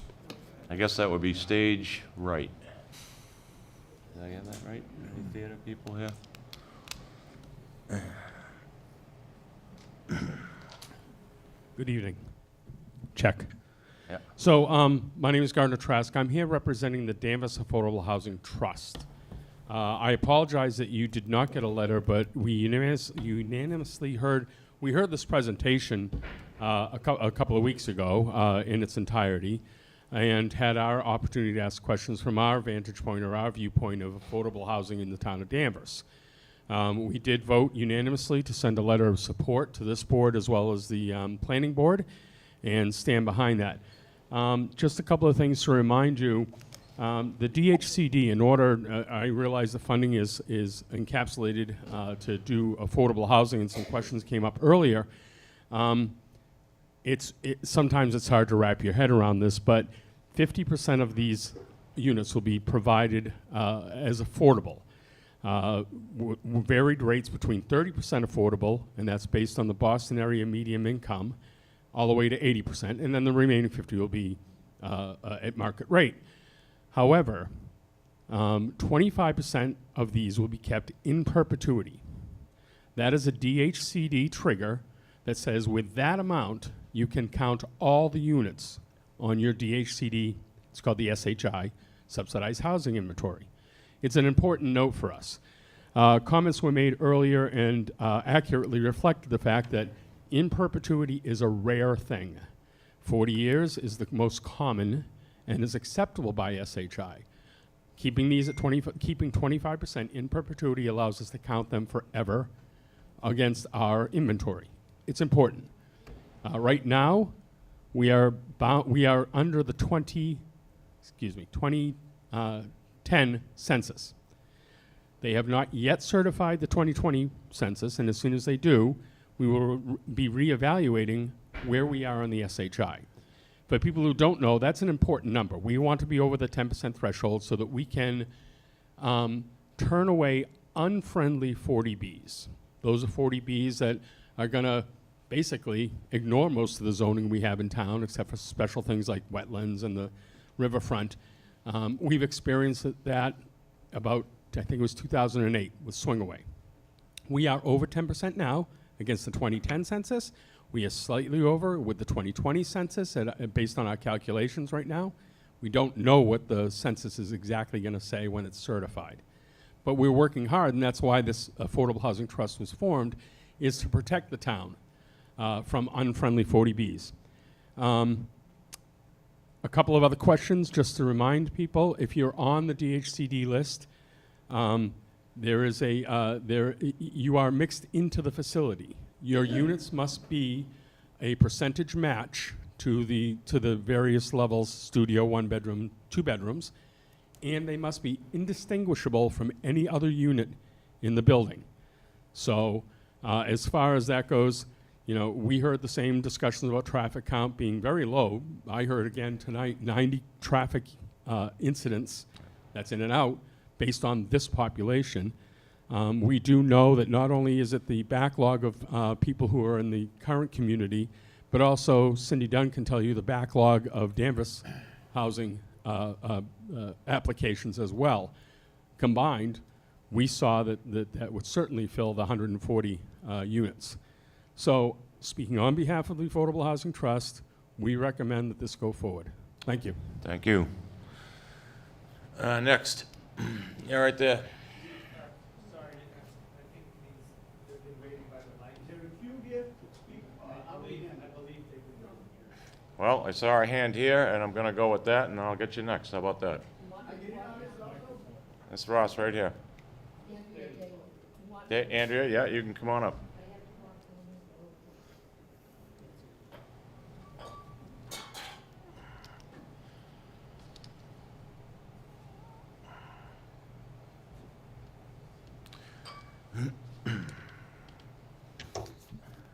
Good evening. Hello. Good evening. No? Yeah, we've got you. Just identify yourself for the record, please. Is the microphone working?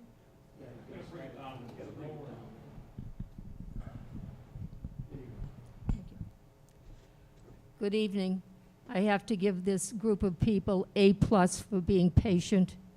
My name is Andrea Daly, town meeting member, Precinct 3. for 30 years. Also a member of this particular board at one time for 17 years. Was on the Zoning Board of Appeals, chairman of it for 2. I don't have a question.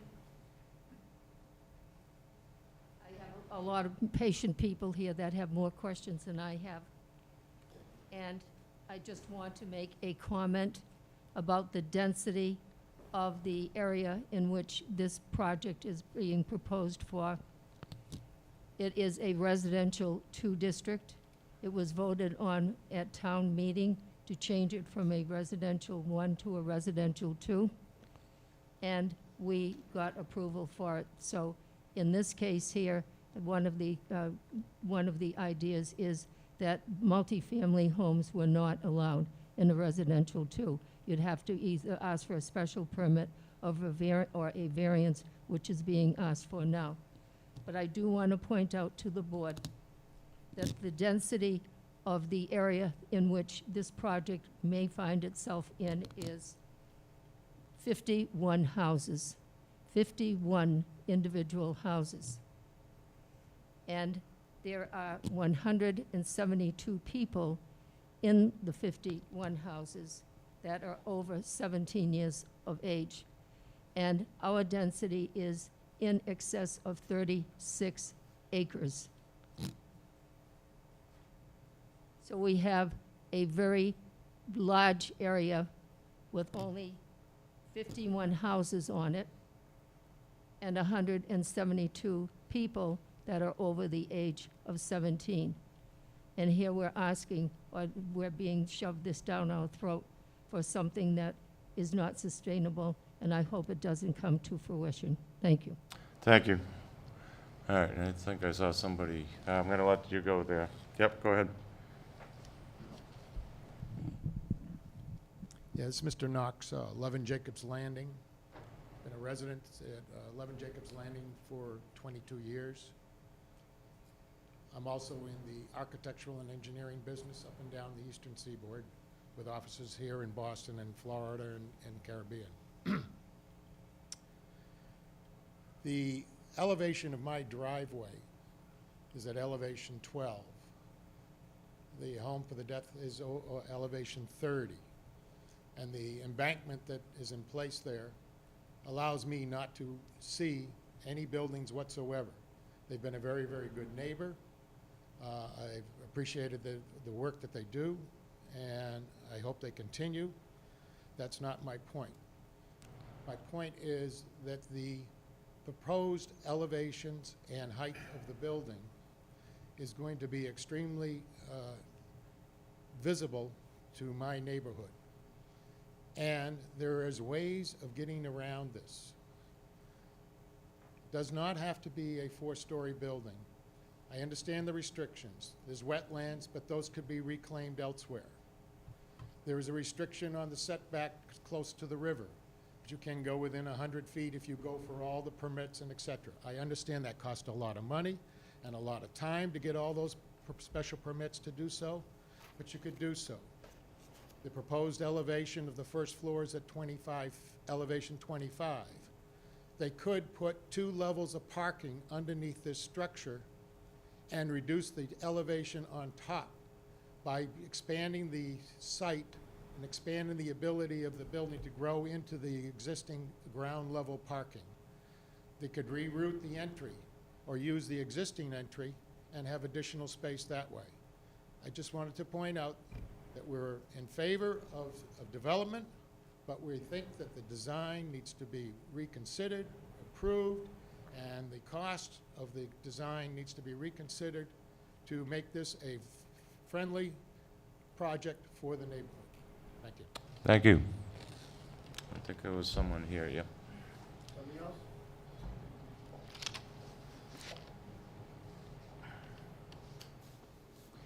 My name is Bernie Measor, and I live over on 27 North Shore Ave. And I have a question about traffic flow. Now, I saw the schematics they had, and I saw a bunch of little ants running all over the place. It was just wonderful. But what I want to know is, that road is only 2 lanes. I've been traveling for 40 years. And somebody talked about making another entrance further up the road, okay? Now, if that entrance is further up the road, how is the traffic gonna flow? Is it gonna come out of their project and go left into oncoming traffic coming down from Bishop Fenwick? Or is it all gonna go right? And then, once it goes right, you got the other entrance over there that, at the stoplight, that's gonna stop. Now, someone talked about putting a cutout so you can make a left turn into their facility. I don't know how you're gonna do that on a two-lane road. You got one lane here and one lane here. Where are you gonna get that space? You've got the statue over here on the right, and you've got their brick wall for the home on the other side. So I don't know how you're going to do that. And that's gonna just interfere with traffic going forever, not even counting if you put the school in over there, and then if you're gonna go down there and have some other buildings on Pulaski Street. It's gonna be a nightmare for us who live over on the other side of that bridge. So that's all I have to say. Somebody's gonna have to take a better traffic study on it and a better flow. It's nice to put it on paper, but then get in your automobile and try and get over there. That's all I'm saying, and I think it's gonna be an absolute nightmare. That's all I wanna say. Thank you. Attorney McCann, if you could Yep. respond. Jesse? I think if, just to help with that, the way I understood it or heard it was there's a curb cut. You're gonna have a lane to turn if you're heading towards Peabody. And we talked a little bit about queuing, but I think if I heard you correctly, people will be able to turn left or right coming out of that new curb cut, correct?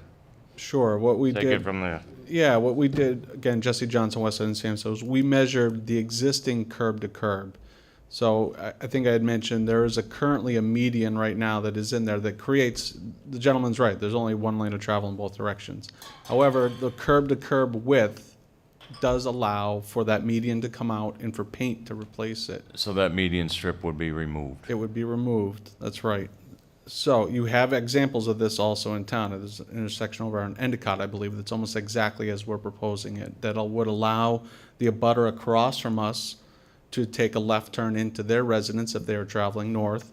And then if you were traveling south on Water Street to take a left into our facility, we both have 50 feet of lane for two cars to stack that would get you out of the travel lane. So you still have maintained travel on both So sides. cars can pass, I get it. So that median currently is what length? Is it all the way from the intersection?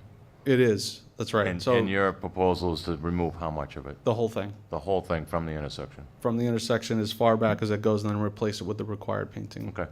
Yep. Thank you. Mr. McKenna in the back.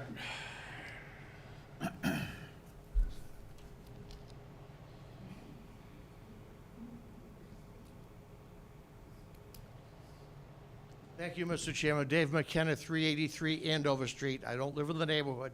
I'm not one of the neighbors, but I've got a couple of concerns here. One, I have a question for clarification. When they figure the height of a building, I know it's from the average height of the building from ground level, but in this case, they're digging into the hill, and I saw one picture that actually showed a buttress, looked like it was 10 feet high. Are they figuring from that average ground level where the building actually sprouts out of the ground? Well, let's let them answer that. I don't believe so, but let's get a clarification. Because that could make a big difference in what 45 feet looks like. Sure. So the calculation does ultimately have to be from an average grade, which basically you go outside of the footprint and you calculate the grade all the way around it. So there's going to be a differential because you have to slope away from the building. But as Steve had mentioned, right now we're indicating the height from the first floor to the top, which considers the proposed grade around the whole foundation. So it's not taking into account that cut, which was it's a 4-foot retaining wall, just for clarification. Okay. So that's how we're listing it as a worst-case scenario. It's not the true height of the building, as you had noted, that's listed on the plans, but it's taken into account that we're gonna go down at least 1.5 feet around the perimeter because we've got to slope away from the building, and that's per your local building code. Okay. Does that answer it for you, Mr. McKenna? I think so, yes. Okay, go ahead. My other question is about the archaeological survey. I understand that's part of the MEPA process with the environmental impact report, but there are historic documents in Danvers that show that there were, in fact, wigwams on that hill when the Waters family built their house, which I believe was right at the foot of the hill. And they actually traded back and forth with each other in 1638, I believe it was. So I'm hoping the town will do its part. I'll get you the documentation on that. to encourage the state to make sure they do an environmental impact report, an archaeological survey.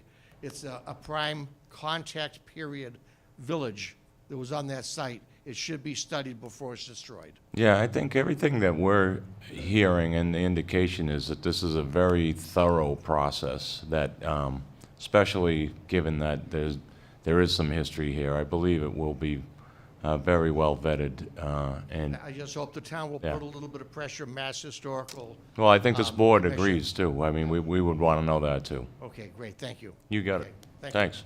Thank you. Back here on the left. Come on over to the mic on here. Mr. McKenna, you're in favor or not in favor? I see the need for the housing, so I'm not opposed to it. I think there could be some tweaking done and some improvements made. Thank you. I understand why we need the housing, though. Gotcha.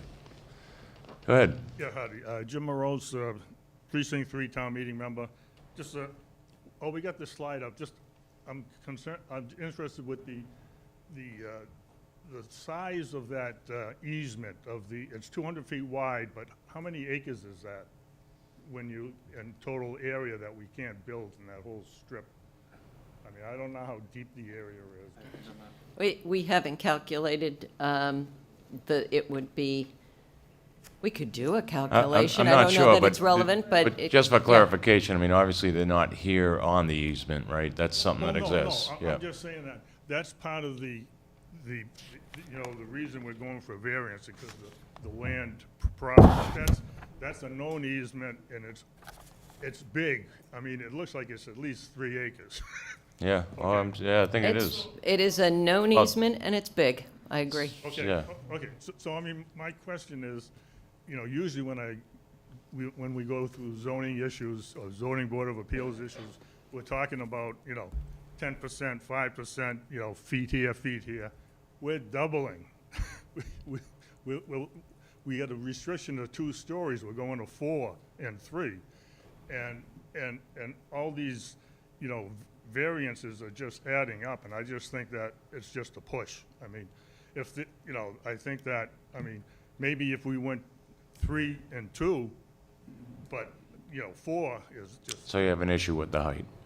Yeah, I think a lot of the people have an issue with that, and I don't want to waste, No, you're here to as a town speak. meeting Speak your member, I mind. got a This lot- is your I got a time. lot of Yep. people are concerned about, there's 140 units coming up here, there's 140 units downtown, there are 140. Well, in fairness to this applicant, this is what's before us, just this one. That, we've got water issues, we're on constant water bans, and there's gonna be 140, but again, we're really stretching, the construct of an appeal for percentages when we're doubling that height size. I think it's just too much. Thank you. Yes, in the back.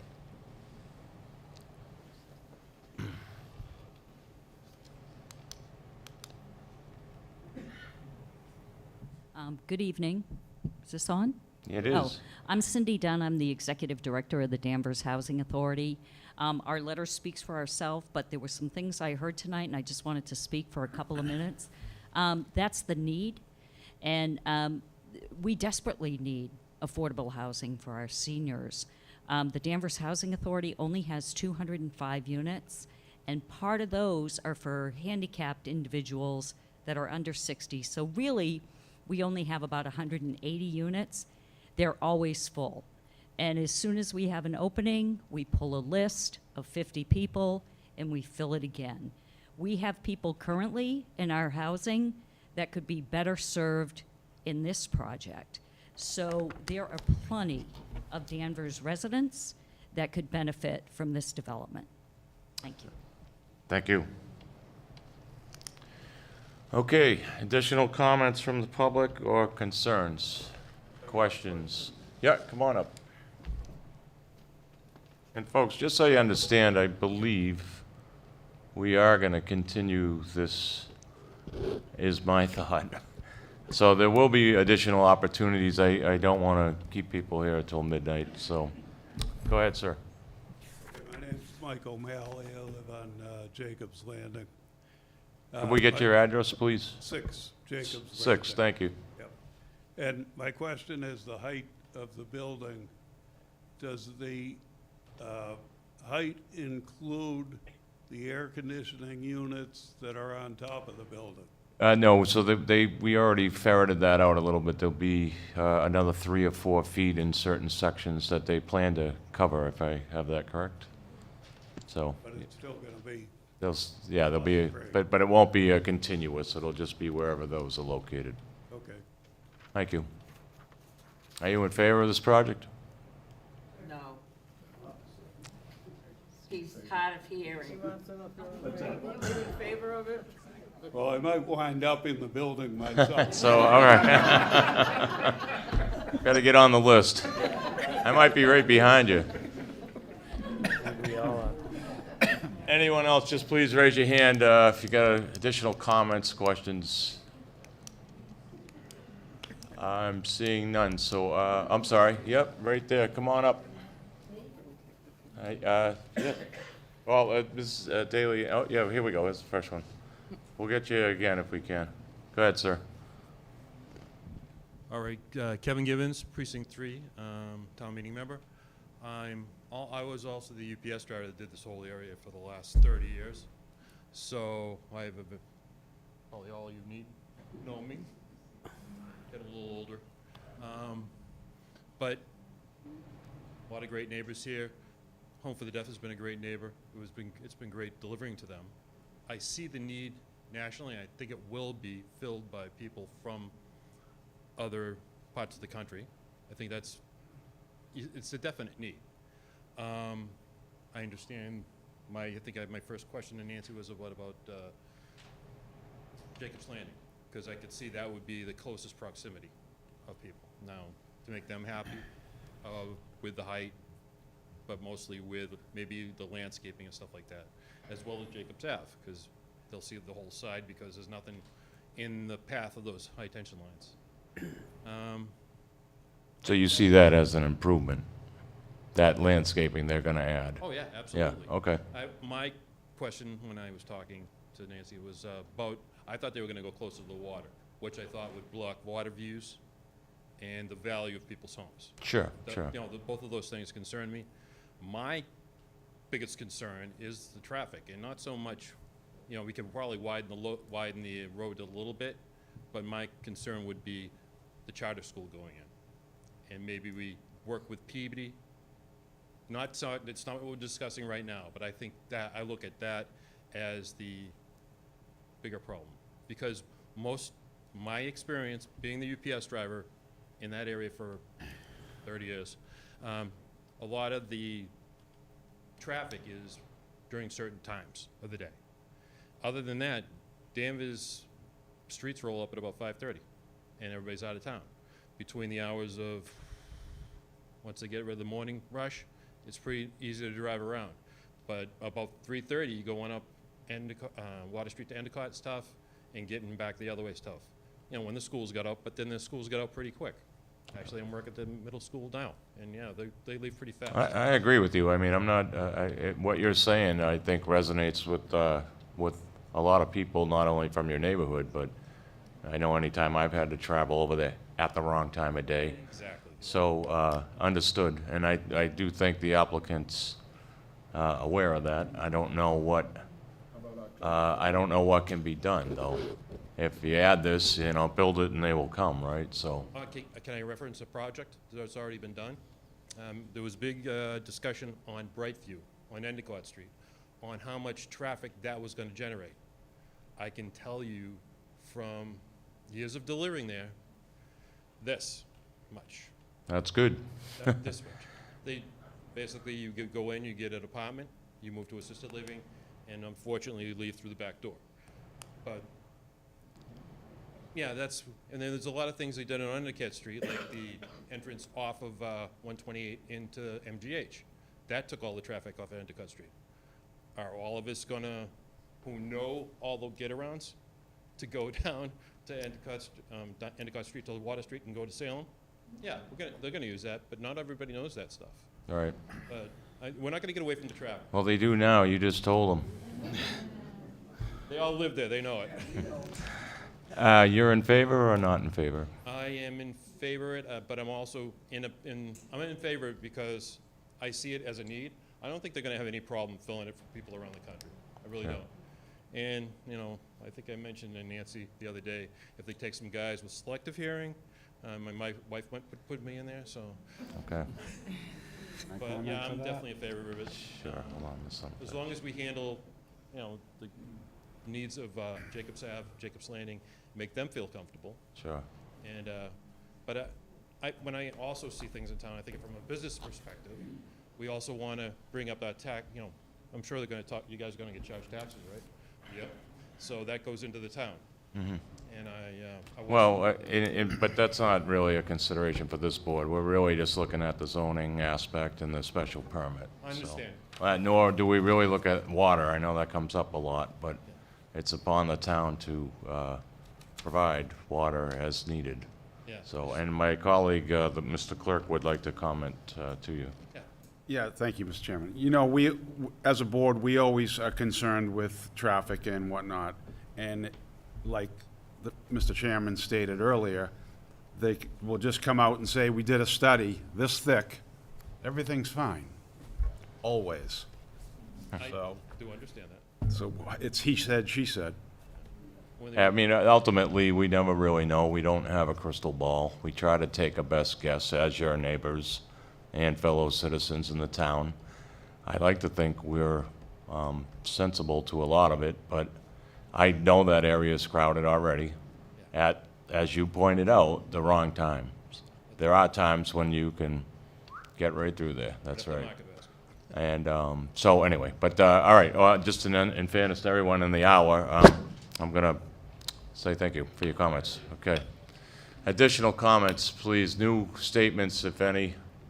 I think there's been a lot of information shared by the applicant. I think the board has asked a lot of good questions. I'm sorry? Oh, I'm sorry, Ms. Staley, I can't see you over there.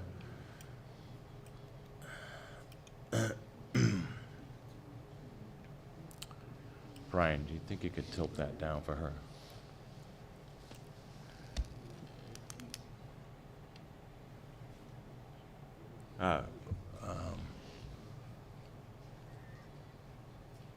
Andrea Daly, Town Meeting Member, Precinct 3, 36 North Shore Avenue. I do have a comment.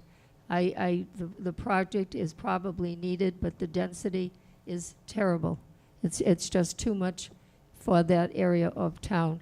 And the fact that they brought out that at some point, if enough of people in the area that are hard of hearing or deaf or whatever, we can go out to the other states in the United States and bring people here.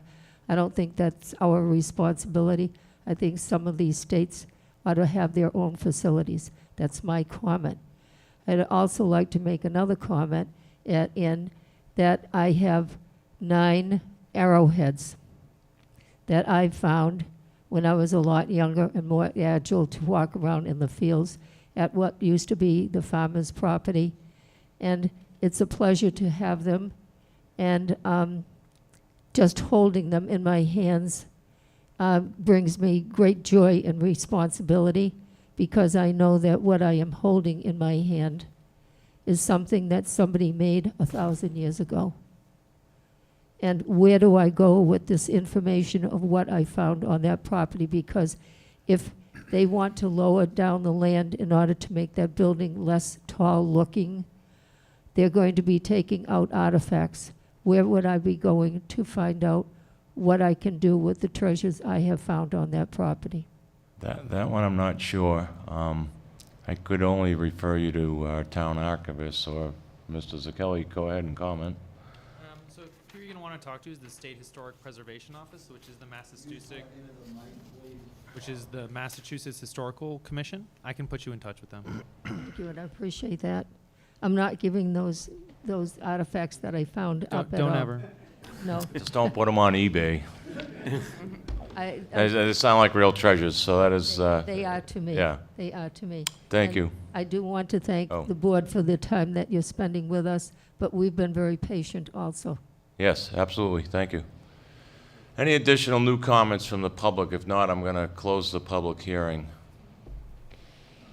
Are we good? Thank you, and thank you for weighing in tonight. Attorney McCann, obviously a lot unpacked this evening. I do have a request, and I think this was something that I talked to the zoning board about. We would like to see some kind of site markers so we could kind of have maybe an official site visit to kind of understand where this building would be situated. I know you've made a lot of notes based on what questions have been asked. I guess my question to you is, would you like some comments from the board at this point, or would you like us to hold those comments until, and are you looking for a continuance?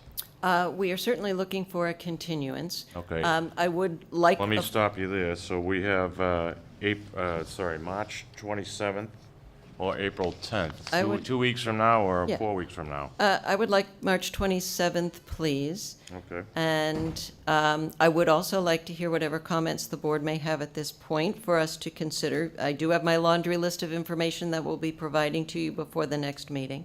Okay. And then we can talk about the site view. Okay. Just want to make sure before we go to comments that I got my various questions out.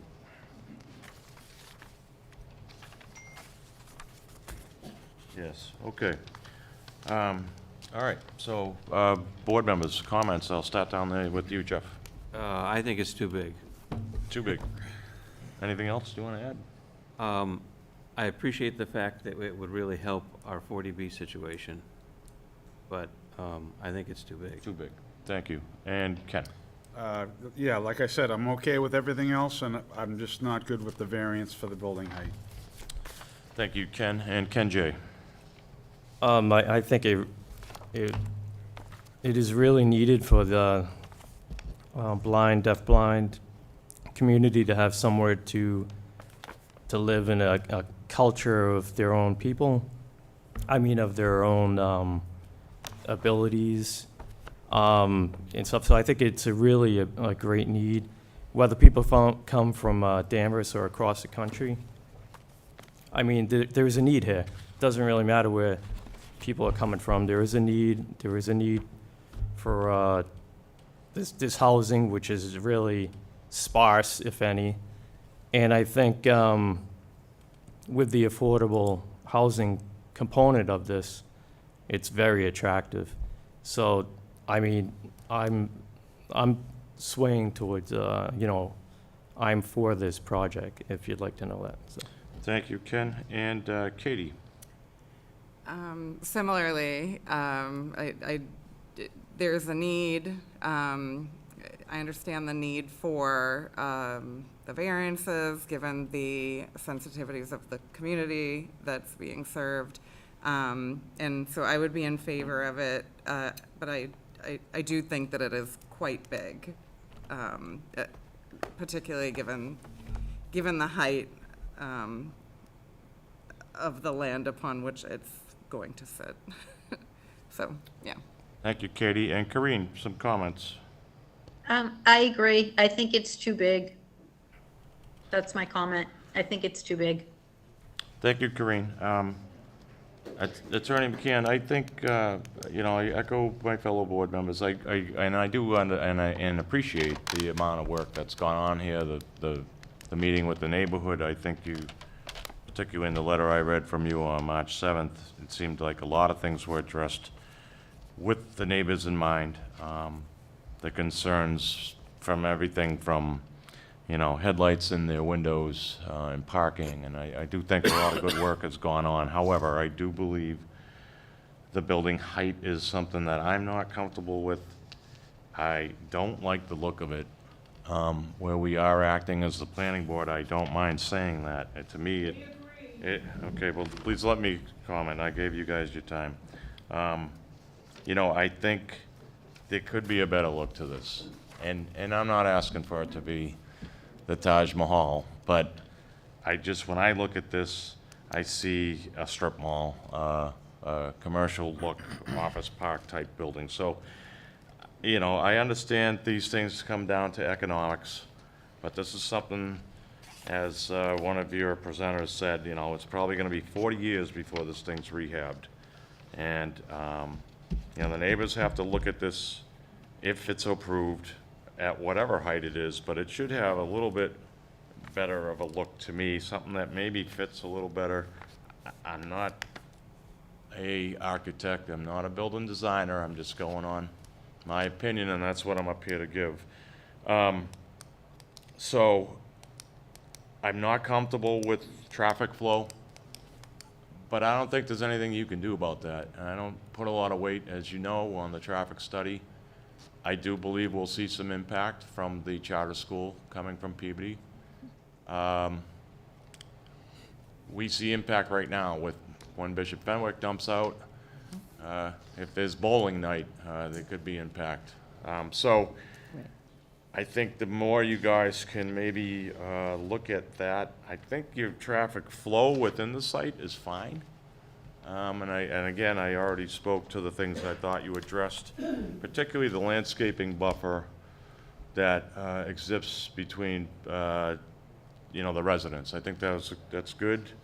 It's all steps in the right direction. So my encouragement to you would be to try to see what can be done to bring the height down. I do really like what was done on the backside to kind of narrow that down, and the retaining wall to me is not ginormous. It's 4 feet. That's acceptable. So maybe some more of that in various spots.